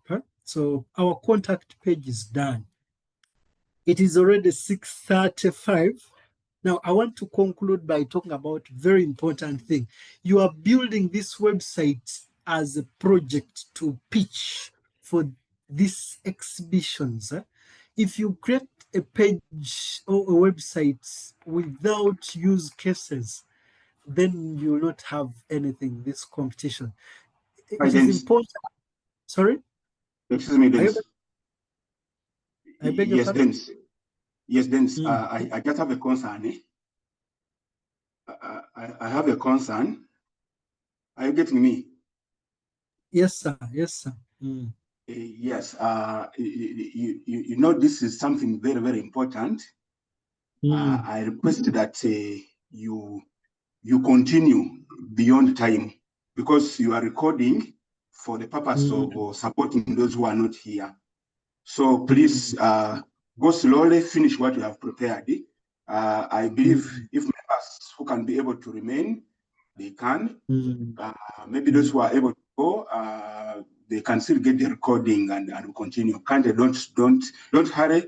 Just give us time and they continue to what you have prepared. Thank you. Thank you, Senior. I salute you, Mr. Wamanga Moses, sir, and thank you for that feedback, sir. Well, so I was recommending that while developing this website, we have to align it to your project.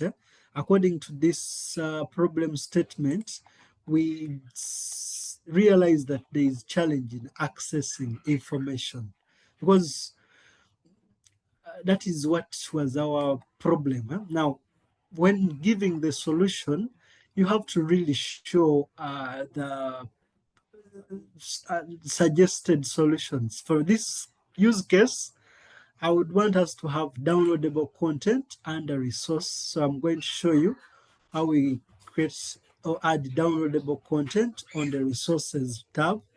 And then also I want to show you how we can add call to actions to all these pages. And then maybe use the Bible verse generator to add verses under faith and values. So for contact page, that's it.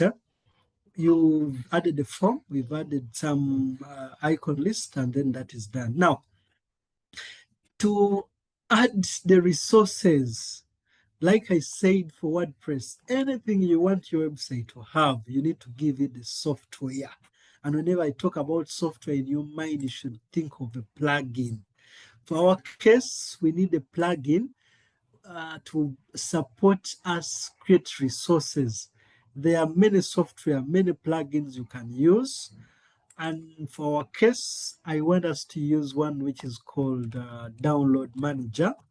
So I have, from the dashboard, gone to plugins. I clicked Add New.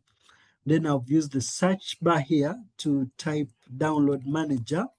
From the repository, I want to pick at least this one, Download Manager. Now, like I've given emphasis, please look at, there'll be similar plugins, so similar software. Look at reviews, the installations, and also read. Now I'm going to click install and activate this. Okay. And then I'm going to click activate. So I've added the software I want to manage the downloads. The next thing I'm going to do immediately is to create some categories, because you see, I want to group all the resources in different categories. So I've gone to downloads from the plugin, and I want to create one of the category as notes, because I would want to have at least resources that are notes for learners to read. I want to have quizzes. I also want to have past papers. So I've created that category. I'll just scroll down and look for publish or add category. Hey, did I save? No. Okay, it is added. Now, that category has been added. I want to add another category called past papers. And I'll scroll down and I click add new category. So far, I have past papers and then I have notes. These are categories. I'm going to use them to manage my content. So next thing I'm going to do is to add my files to this web page. So to add, to the website first.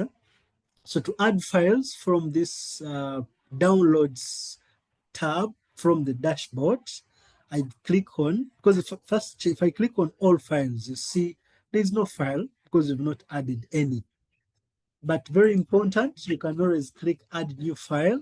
That's why I said in the planning process, you should have prepared some files to use. Now, from my folder I prepared, there's a folder, subfolder called resources, and I'm going to pick this file name. I'll just press F2 on my keyboard to edit, copy this file name. Why? When adding resources, you always have to use good file naming conventions. So when I hit add new file, it's important I select or add appropriate title. You can describe this if you have time, but to your extreme right, there's this taskpan here, and we have to upload the file. So I'll click select file on my extreme right. Then navigate to the folder, select that resource. Very simple. I've added the title, I've uploaded the resource. Where is the resource? Did I select it? Okay, let me check here. Maybe I didn't select. Hey, okay. Why is it not coming? Let me check again. Select file, click on the file like this, select open. Okay, now if I scroll down, I have to, on the extreme right, still under the important settings, you have to select the category. I've added a file name. It is UC Physics Paper 1. Now, this is a past paper. You can also, among the important package settings, select the icon. Don't worry if you didn't pick, I'll go through again, adding another resource. I'll choose a PDF because the file I've just uploaded, let me check if it has been added. Why is it? Let me check the storage. I check, it is 5 MBs. Okay, let me just select in file here. Now, when uploading files, you need to compress them. I told you in compressing, you can either use, if you have documents, I recommend you think of something like ilovepdf.com or use the offline tools. There's one online tool called ilovepdf.com. There's at least a section for compressing PDFs. So in case you have bulk files, compress them, make them light. Why? If they're heavy, you can look here, the maximum upload is 2 MBs. And if you have a file bigger than that, it cannot be added. So when preparing for your media, make sure that you have done what? You have optimized them for lighter versions. So I'm going to change this title to suit the one I've added. I'll copy this file name, Senior 3 Entrepreneurship, and then I'll paste it here. Then scroll down and now click Publish as a resource. Okay, so let me show you. So far, I have one file, that is Senior 3 Entrepreneurship. Let me add another file. So I'll go to my folder, pick another file, I'll copy the file name or type here the file name, in other words, the title of the file. Maybe, Then, Mr. Ogisha, yes, please. that limit of 2 MBs can easily be changed via cPanel. So in case you are having a cPanel and you're wanting to upload something of 3 MBs and it is not allowing, then there's somewhere in cPanel a tool called PHP INI. Yeah, maybe, but you can continue. I'll show it at another time, but it's possible. You can always. It's so true. It is actually here. We normally go to PHP and then change here, upload maximum size. You can change from here, or 5 MB or 8, depending on what's like we had guided. Okay. Now, I think that is all. I've added 2 files for learning purposes. Did I publish? Okay, let me check all files here. So we have these 2 files, one to put under the archive page. So my friends who are following, begin by adding the software, create the categories, add the files, and then proceed to the page. If I try to visit the resource page, under resources, you realize the page is blank. And the duty we have is to put our downloads here for the learners now to download. So I have viewed the page in the front end. Because I'm logged in, I can just click on edit page and automatically WordPress will take me to the edit mode, in the edit mode. So under resources, this is the title page. We cannot just begin adding definitely downloads. It is important that you plan some content. You prepare some content that you will add under resources. For my case, I, through my plan, desired to give this information. So I'll copy it the way it is and then come and paste it. Very, very interesting here. When you paste, like I told you, Gutenberg, if you prepared your content in Microsoft Word, and if there are headings, there are paragraphs, there are bullets, automatically Gutenberg will format for you according to your preference. However, you can always go back and change. You can click on this block and transform it to any section the way you want it. But for my preference, like you've known, is to show you how to now add what? The downloads. For this video, I'm going to show you a tiresome method, but very important. So if you look at the downloads, if I clicked on all files, all the files are downloaded, are shown with their shortcodes together with the categories here. Now, in case you want to put this content on the website now, you can just click on the shortcode to copy the shortcode and then go back to your website under resources. Click on the plus sign here and look for shortcode. Or just try to click the / and type shortcode, select shortcode, and then paste your shortcode there. Click enter, rather click outside the block. And again, I can go back and pick another file. I just copy the shortcode. That's a bit tedious, but I will demonstrate that. There is other process which can be simpler. So again, like I did, I can try to look for shortcode and then paste shortcode here. Now, I'm going to save these changes. And when I save the changes, I'll click on view page to show you the front end of this page. So on the front page, I have this content I have added, and then I now have my files for download. So because it is your project, you'll have to devote time to adding different files. You can even create columns, or you can create tabs to group, or you can use a table. That's why I was saying, just doing a short. Those who want more guidance, we can do one-on-one and show you another way of better organizing files, but at least can help. So when a learner clicks on download content, automatically content is downloaded. And we believe if this has been the problem, you will have created a solution for your school for them to download.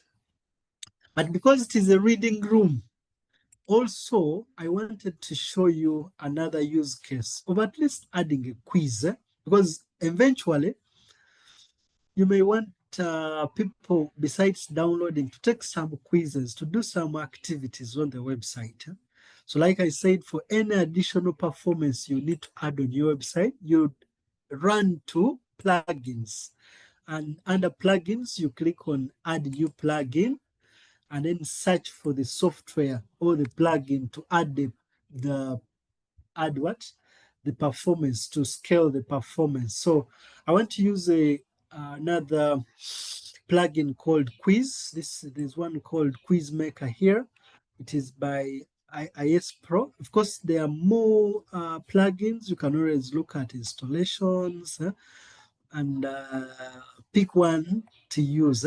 But just to make a little demonstrations, let me just override and add Quiz Maker. May not be the best, but I want to show you how you can add a quiz to your website. So I've clicked on add quiz. So every plugin you add, almost of the plugins, the specific tabs to control those plugins will always appear on the dashboard. Because I've added Quiz Maker, it is now accessed via the dashboard. So I can click on first quizzes. Normally, they give us at least a template they give us a template. Whenever you install any plugin, they give you a demo template to help you understand. So for Quizmaker, there is also some template provided to aid you on how to create the quiz. My internet, what's happening? Huh? Okay.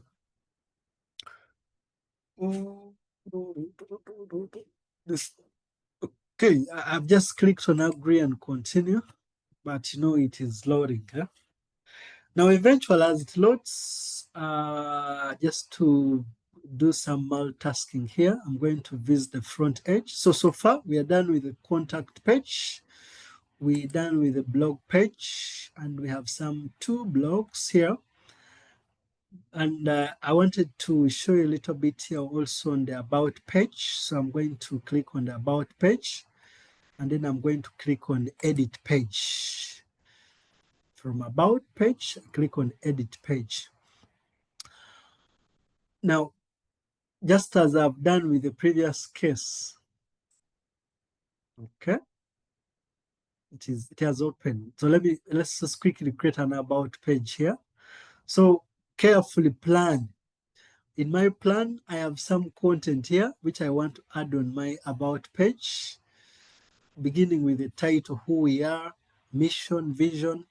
So it is good to plan. What do you want to add on your about page? So I'm going to copy who we are, the way it is, just quickly, and then come and paste. No more explanation. But then I want to transform this to a heading. So I'm going to separate them, and I'll click on this, click on transform and select heading. Okay, let it stay with H2. All right. So if you carefully observe, I wanted to show you some few features for creating the about page. Normally, the about page features details like mission, vision, core values, impact. You can plan accordingly. Now, how would you structure this other content if you don't want to be just normal putting content in paragraphs? If you have installed Spectra, we have Infobox, one of the feature called Infobox here. So Infobox can help you to organize the content on the about page. I can paste here my mission, and then I also come and copy the mission itself and come and paste it here.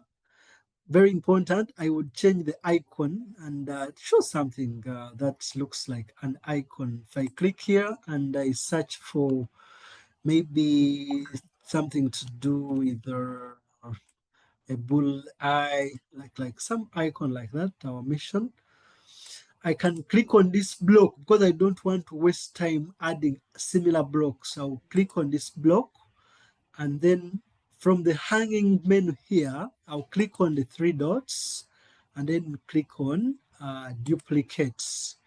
So I'll to go to my plan, copy the vision, and then come and paste here the vision title. Also come and copy the vision and paste it here as well. Then change the icon to suit vision. Okay, almost there. We're here, and general is where the icon is. The icon is under this section. I'm also going to use I, but I'll use the real I as the vision. Then I'm also going to use the hanging menu to duplicate this quickly. Then I'll try to copy the core values and I'll paste here core values. Then copy this quickly, come and paste as well the core values there. Then I'll change the icon to look something like people for quick things. So I've used the Infobox Spectra item. You need to install Spectra to use those Infobox. Gutenberg is not having it. But then another very important thing, you see, about page should not just show your information. You also need to have information like impact, and I'll use heading. Normally, if you have added that, let me try to, I think H2 is okay. Now, for impacts, I want to use something else to show some statistics. Maybe I want to show the number of students, the downloadable resources, and show some numerical statistics. So I'm going to use a tool called Counter. I'll click on Counter. But to achieve something quickly, I want to use columns, because I'm first going to add columns. So I'll add columns, but I want to use 3 columns. One column will have one of the counter. Okay. And in that counter, I want to show the number of students or schools who have, so I'm going to paste here the content, and I'm not going to use the percentage. I wanted to use on the extreme right. If I click on the element, on the extreme right, we have, you can switch between number, circle, and bar. If I click on number, you can always add the number accordingly. How would you want to show the impact? Maybe I want to show something like over 3, to begin from 0 up to 300, because the website has just been developed. At the extreme end, I don't want to add the number plus suffix. I want to put a plus sign. Please, if you observe here, having added counter, I've only changed here. On my extreme right, I've added the end number. Originally, where there was the percentage, I've added the plus sign. So finally, I just want to change this icon, and I'll scroll, look for the elements which has the icon. And this is the icon to use. I just want to put people. So I'll search for people and add people accordingly. So because I've done this, I don't want to waste time doing others. So I'm going to copy and paste. How? I can click on this, select copy, and then click on where I want to put it. And then after that, go and click what? Paste, or use Control V. The easiest, you can also always click on the element and select duplicate. But once you duplicate, then you should learn to drag it wherever you want to add it in the column. For example, once more, let's do it again. Let me be slow here. I want to duplicate this and I drag it the other side. So I'll click on the element. From this hanging menu, click on options and click duplicate, and then drag this and put it in the other column. So I can now go back from my plan, copy the other content, and then paste it here. And then finally also copy this other content and bring it to this other page.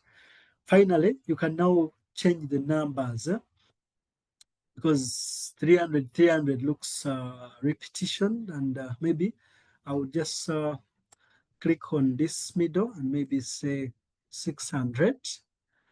And then this one, let me make it like something like, okay, 150, 160. Okay. So if I click save, the page is done. Only one thing that I have to conclude on all pages. I'm just going to show you the shortcut, and that's all. So let's first look at the pages. Contact is done, and blog is done. You've seen it. Resources page is also done with downloadable resources. Our about page is also done. If I click on the about page, content is there. Only thing left here is some formatting.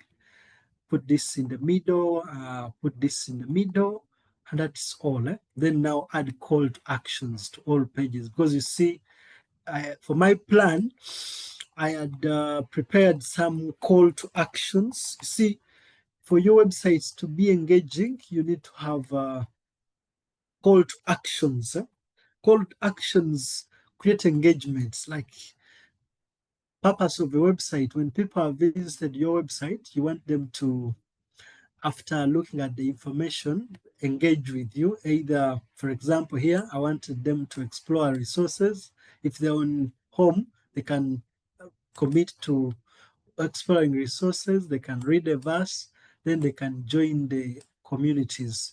They can also support or contribute. My students on call, please, I'll be almost winding up here. We now have to look at how to add the quiz, because previously we added a plugin called Quiz Maker, if you remember. And because I clicked on questions, normally when you click on quiz here, Quiz Maker, there is this category of questions, quiz categories, quiz custom fields. So let me first show you the questions here.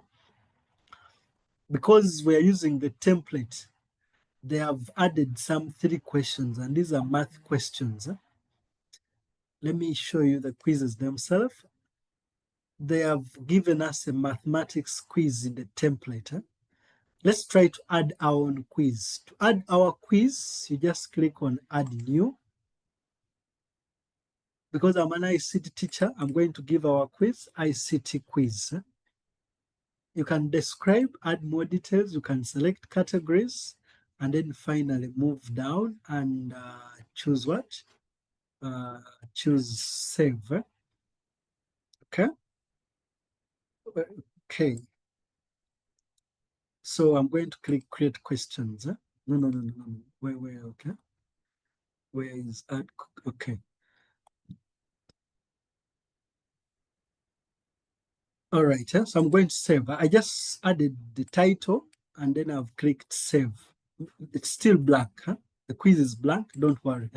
Next thing is we go to questions. Because to complete our quiz, we have to add the questions. I want us to set some 2 questions for ICT. So I'm going to edit this very one to show you how we add a quiz. If I wanted to add another one without removing this one, I just have to click Add New. And how do we add a quiz? You add a quiz. Let me first show you from the template so that we can move together here. So if I click on questions, there are 3 sample questions here. This 150 divided by 3, 10 plus 20, 5 times 40. So let me click on edit here.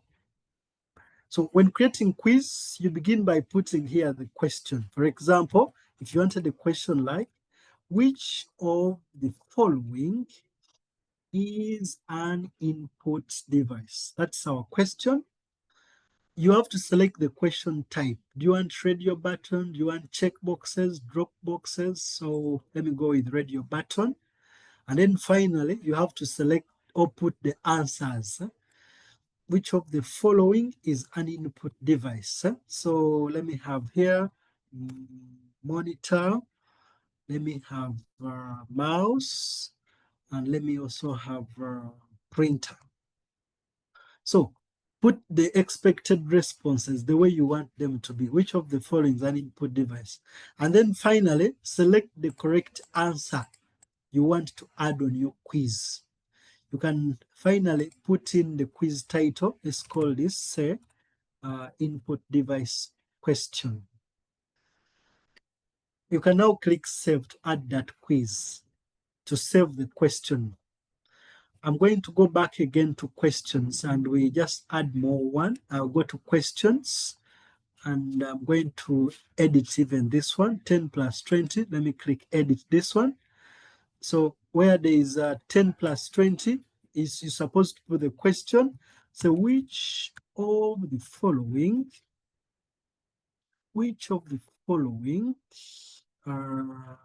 is not an output device? Which of the following is not an output device? So I'll put a microphone here and I'll put a printer and then maybe I'll put a plotter. So put your responses, and then click on the one you feel is what? The correct answer. We want which of the following is not an output device. So correct the correct answer, and then scroll down, put the quiz title, the title of the question. Maybe we call it output device, and then click save. Now, when I try to go back to quizzes, please don't forget, we're now going back to quizzes. Under quizzes, one of the quiz we created was ICT quiz. Let me click edit quiz and I show you. So under edit quiz, our title was ICT quiz, but then it does not have questions. So to add questions, you just go and click insert questions, and then you choose the questions you have already added. So I'm going to select these 2 questions, and then I click insert. So when you're going to create a quiz, begin by setting the questions, come and create the quiz, add your questions, and then click save. You'll have finished setting your quizzes. To now put the quiz on the page for the website for the students or the web visitors to try, you click on quizzes and then pick the short code. All the quizzes you've created here have got a short code. So you just have to come here and then copy the short code. And that, when that is done, navigate to the page. I want to put it under resources. I would have had another page, added another page as maybe reading room, and then but let me add them on the resources. So I click on resources, and then like I told you from the tools, I just have to go and click edit page. Because I was at the front end, so I click on edit page. They redirect me to the dashboard, okay, to the edit mode. Okay, from this edit mode, these are the different items we've added. So again, I'm going to look for short code. I put a / and look for short code. When I find short code, click on short code and paste my short code. Let me now click save. And I'm going to visit the website on the front end. So if I visit the website on the front end and click on the resources page, I will have the resources page showing the content, the downloads, and then the quiz. So here, when learners click on start quiz, the quiz will appear. Which of the following is an input device? So they will select the answer they want, click next.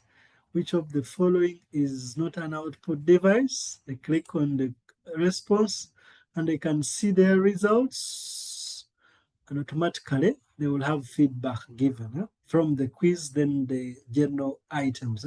So because for you will be doing a project, devote time, set good questions, and add more content to make it look detailed, because this is just a demo. How far, let me get some feedback, and I want to, looks like end here for this demo. Yeah, yes. Yeah, maybe one of the things that you have done most of the things, but the landing page itself, you have not touched it yet. That's where people start. You could just show us something quick there. Okay, thank you. So for good design practices, developers begin by creating all these other pages, or at least put some demo content, because when you got the home page, now what to conclude with is you want to make sure that the other pages are featured in, and then you want to create links to other pages. So how do we edit this home page? To edit the home page, I click on the home page, and this time round, I click edit site. For all other pages, we've been clicking on edit page, but for the home page, we click edit site. And once you've clicked on edit site, still they will take us to the builder, the Gutenberg, the open Gutenberg, for us to edit that template.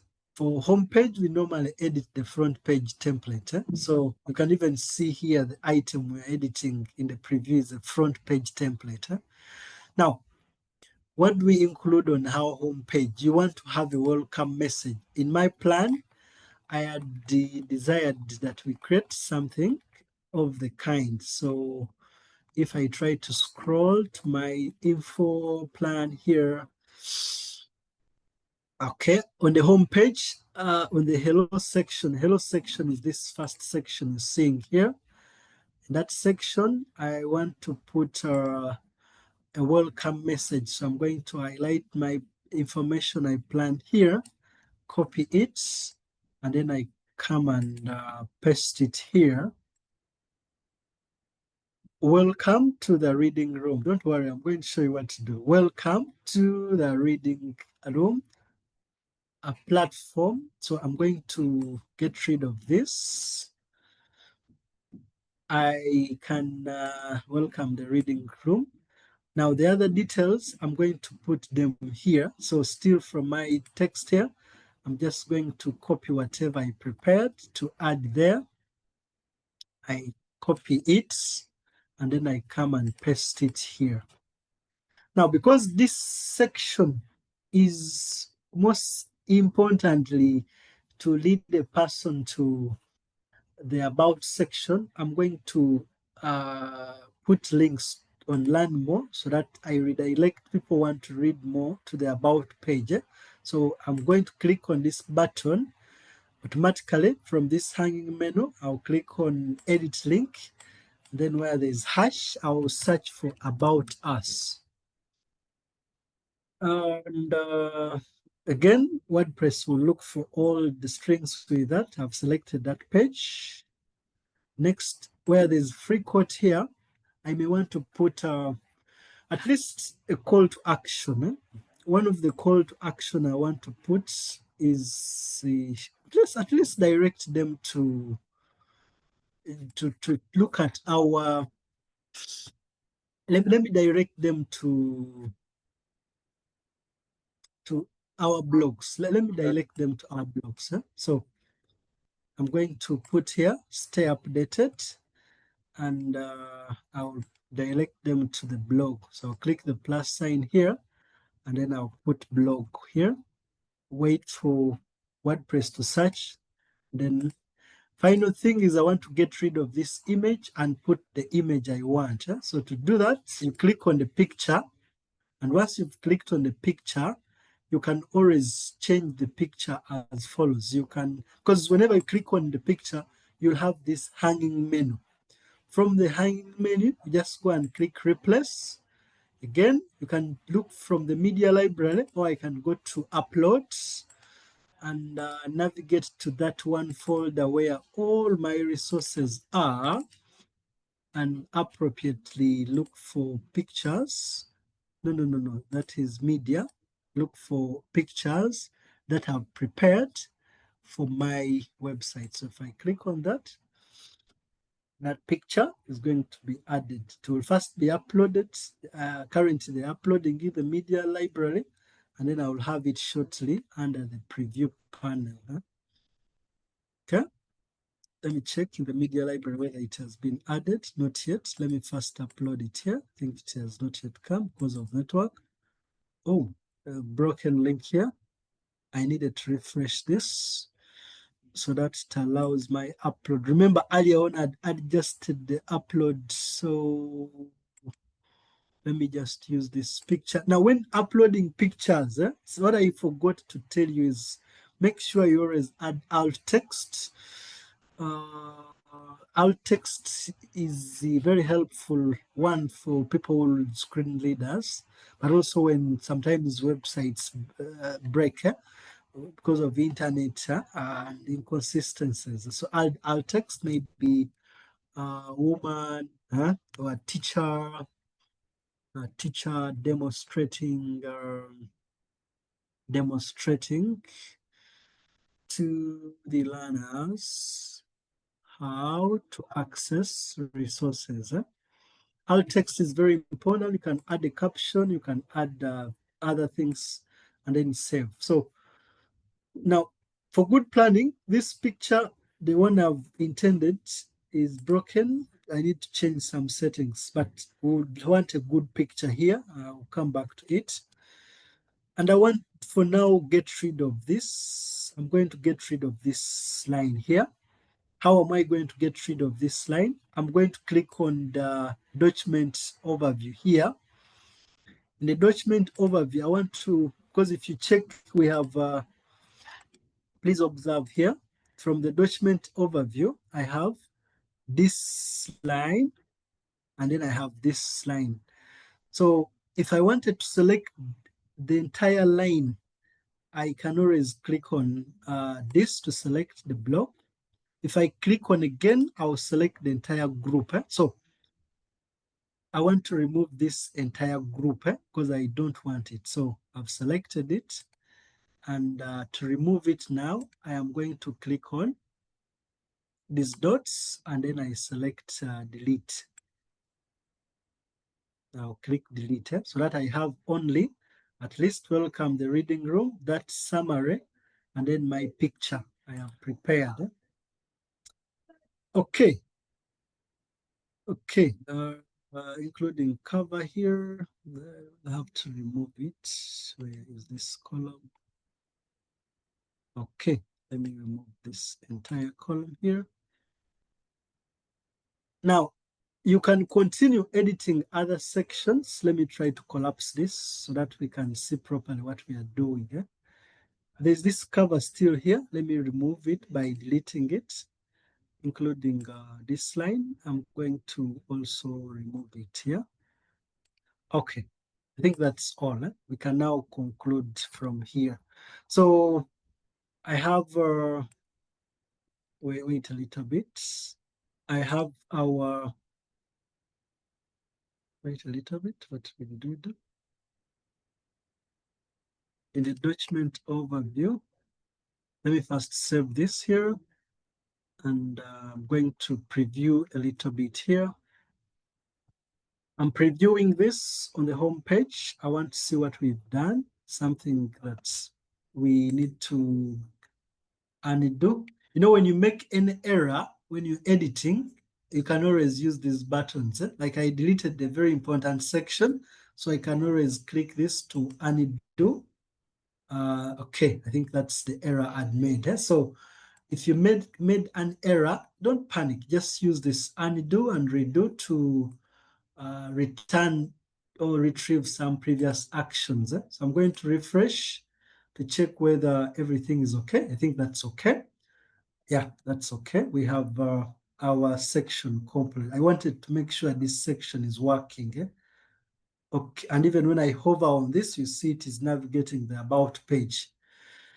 The other thing which I would show you here on the front page is these sections. You see, the front page comes with templates you may not need. And there are times when you have to remove them and put what you want. For example, where there's about us here, I can choose to keep with this section, but then edit what is here and leave what I want. For good homepage design, you have to make sure at least you have intros or you are featuring almost all what the other pages have. So for about page, I feel we have to get rid of this section to our plan. If you look at our pages, I would want us to have resources, to have some information about resources and then a call to action for resources. What am I going to do? I'm going to, from the front end, change these pictures. So I'll click on the first picture. I'll click replace, go to my media library. From the pictures I've uploaded, I'll select one of the picture. I'm also going to add one. I will get rid of this so that I don't have to take a lot of time. So I also want to replace this. And I'm going to go to upload this time around and select another picture, which is this one. Now I want to finally delete this resource because I don't need it. So I'm going to click on it. And from the options here, first make sure you've clicked on it. And then you can even delete from here if you can click on the column and then select delete to remove it completely, so that we have this column and then this other column. Now, what do we want to add? On the resources page, I want to have some little intro. Let me try to scroll in my content, look for the resources page here, and pick a little intro about the resources. Okay, let me pick just a little intro, which is here. And I'm going to rename this section to download resources. And I'm going to click where there's this content. I paste that little intro. The next thing is I want to get rid of these elements here.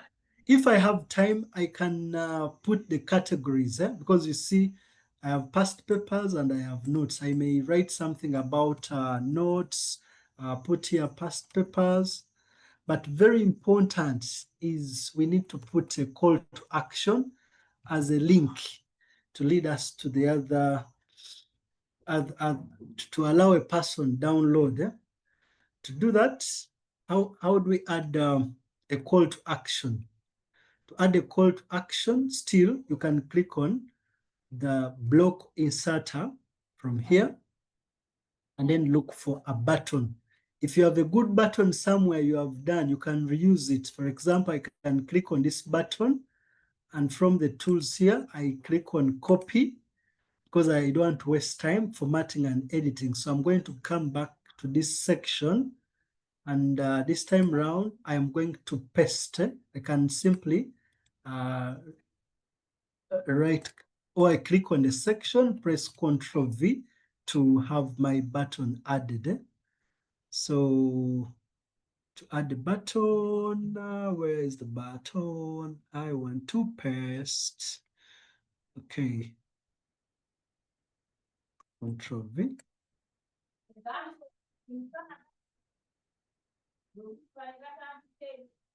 Just a little thing here to paste. Okay, let me use the document overview here. Click on the element where I am. Just a little bit here, I want to paste. So under image here, I'm going to click on the section. I click on the dots, then I'm going to click insert after. So when I click insert after, I'm just going to click in that very space. I can search for button, or I can even paste there what I've added. But it looks like we should have pasted. Let me add a real button. Let me just use. Allow me use this quickly.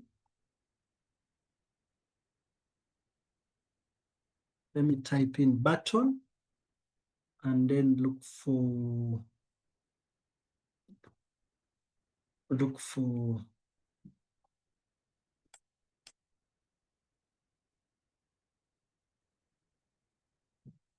let me try here.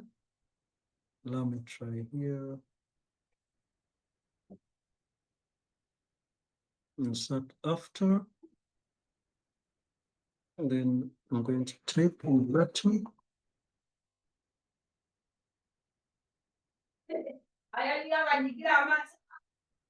Let's see. Download. So I've used download now, but now this text is very small. I'll just go to my extreme right, click on the block, click on the styles here, and I'm going to increase the size to something big that people can see. Size, I've clicked on medium. Hey, so members here, this has taken a little longer, but allow me conclude it. So to add the link, remember, once you create a button, you can further look at styles here and change the background here. Change the background. Once you change, no, that's not good enough. Let me find some other color. I've not talked about colors throughout, and I feel that is something for another day. So I have added the button. The other thing is to add a link. To add a link, when you click on the button from this hanging menu, click on the link, you click on the link icon and then search for resources. And then click on resources. After that, this button will be working later. Allow me remove this section because I don't need it. It is making, I can add something else. So how will I get rid of this section? I just click on one of the picture. Once you click on one of the picture from the hanging menu, you click the icon, select the parent block. That will select the entire area. If you want to select the entire group, you just again click on this to select the entire group. And if you click on this, you can even select everything, including, because you can switch between what to select by using this floating menu. I want to remove the entire section. So how do I remove? I click on these options, scroll down and click delete to get rid of the entire section, including this. I want to remove it. To remove it, I can click on it and then select the entire column. After that, select the entire column again and then click the dots, scroll down, click delete. So far we have this section that helps us to go to the about page. We have the resources section. The blog is already there. That is the most important thing. Now, for other sections like testimonies, these ones you have to put them manually. I also created some text. Let me just put 2 testimonies because I'd prepared testimonies. Testimonies increase legitimacy. They build trust in the web visitors. You can either use Google rating or use plugins to allow the people add web, to allow visitors or customers give you the testimonies, or you can add them manually. So I've copied one. I'm going to click here and then paste. In the template, they already gave us the testimony block. If you want to create from scratch, Spectra can allow you. Let me try to copy another testimony and then paste it here. Yeah? No, Control Z. You make an error, you just press Control Z. I'm going to remove the second line so that we have, let me pick one for the teacher as well. I'll highlight the entire testimony, copy it, and then come and paste it here. So to remove this line, like I said, begin by selecting one of the block. Then click from this floating menu or hanging menu. If you hover it, they say select the parent block.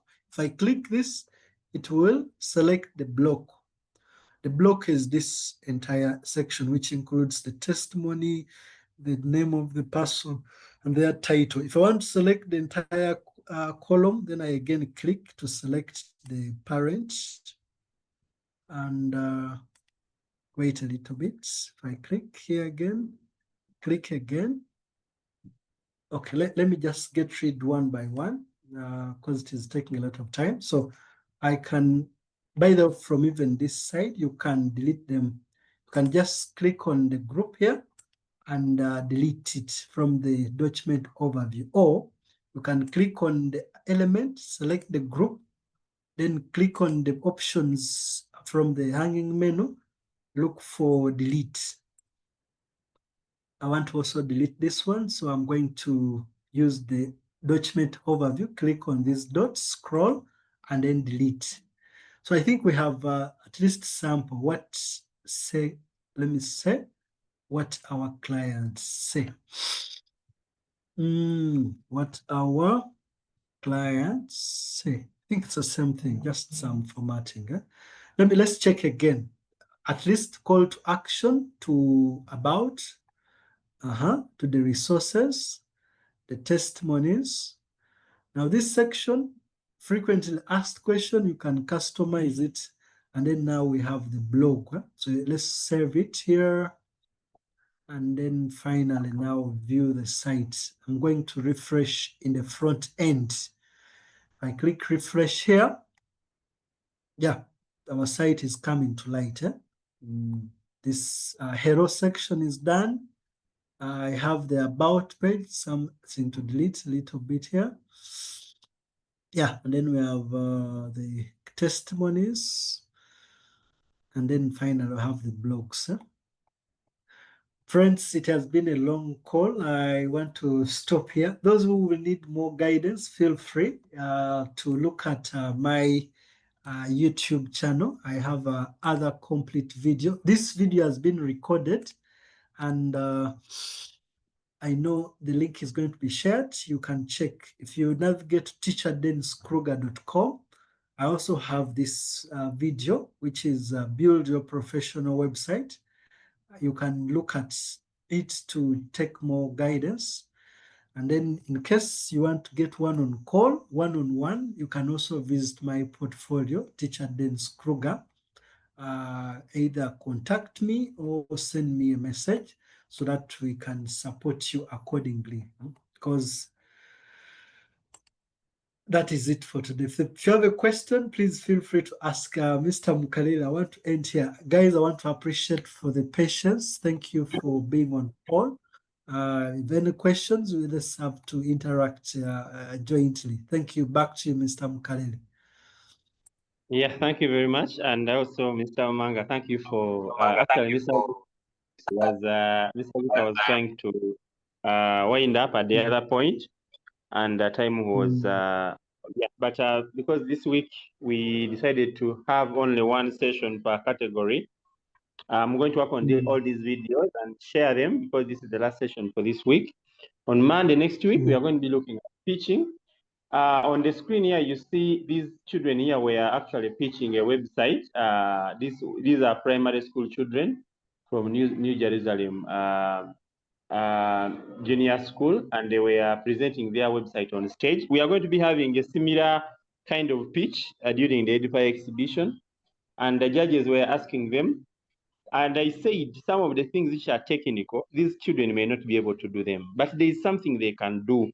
So as a teacher, engage these learners in digital skills and content creation as much as possible. The learners can help in creating the content, the videos, the what. They can help in posting but where they need support, you can support them. At the end of the day, it is going to be their project. But when you have supported them here and there, and their project is on stage. So please don't say now this is a very hard for children. Children in primary, they will not manage, they will manage. And we are showing them, by the way, just try them. You will see what they can do. So WordPress is really powerful, but only that it keeps evolving. So some people are used to using WordPress using the other old themes and the things like Astra and other style, but now what we are introducing the latest Gutenberg, which you can be able to use and make and edit the entire website the way you need. So on Monday, we shall be giving tips on how the pitch will be, how the learners will be pitching, how they can manage their time, how they can be confident on stage, and what do we need in the slides. So, but from today's slide presentation, what we take is that our website involves understanding structure, layout and user experience, and the tools like we have shown WordPress today, but there are other tools that you can use like Google Sites. You can use any tool so long as the website is functional and is communicating and is having impact. They can also code using whatever tools they need to use, and also let them create a compelling website that communicates clearly and ensure that they use the website responsibly and ethically. Mr. Ogisha talked about copyright, and also they need to be able to use. So please plan your website. You can see if without planning, Mr. Ogisha wouldn't have managed to demonstrate here. Plan your website, look for the multimedia, look for the documents. You can plan your website by wireframing it so it can guide you when you're designing the homepage and build your site using any of the tools that you want to use. And basically, that is all for now. These are some contacts from the partners that are supporting various schools in this particular project. You can be able to contact them.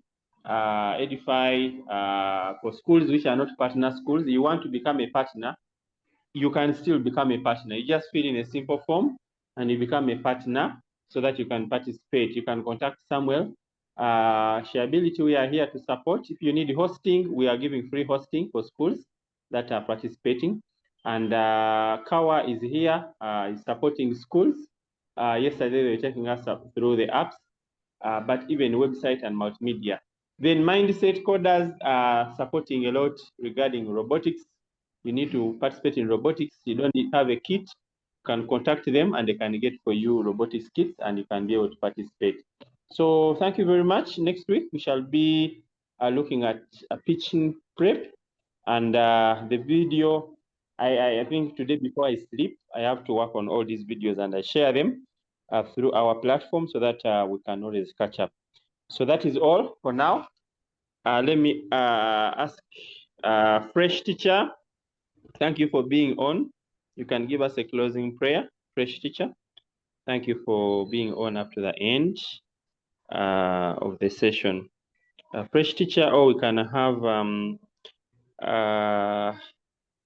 who else can give us an opening prayer, closing prayer? There is Brainset High School has remained on up to now. From yeah, you can just unmute and give us a closing prayer so that we can be able to go for supper.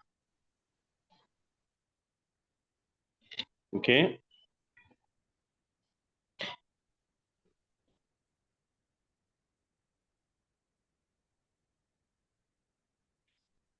Yes, Fresh Teacher, are you there? Brainset High School? Or we can have Mr. George Enoch. Hey, George. Yes, hello. Kello. Yes, go ahead. Okay, so let's pray. Dear Heavenly Father, we thank you so much for this wonderful day.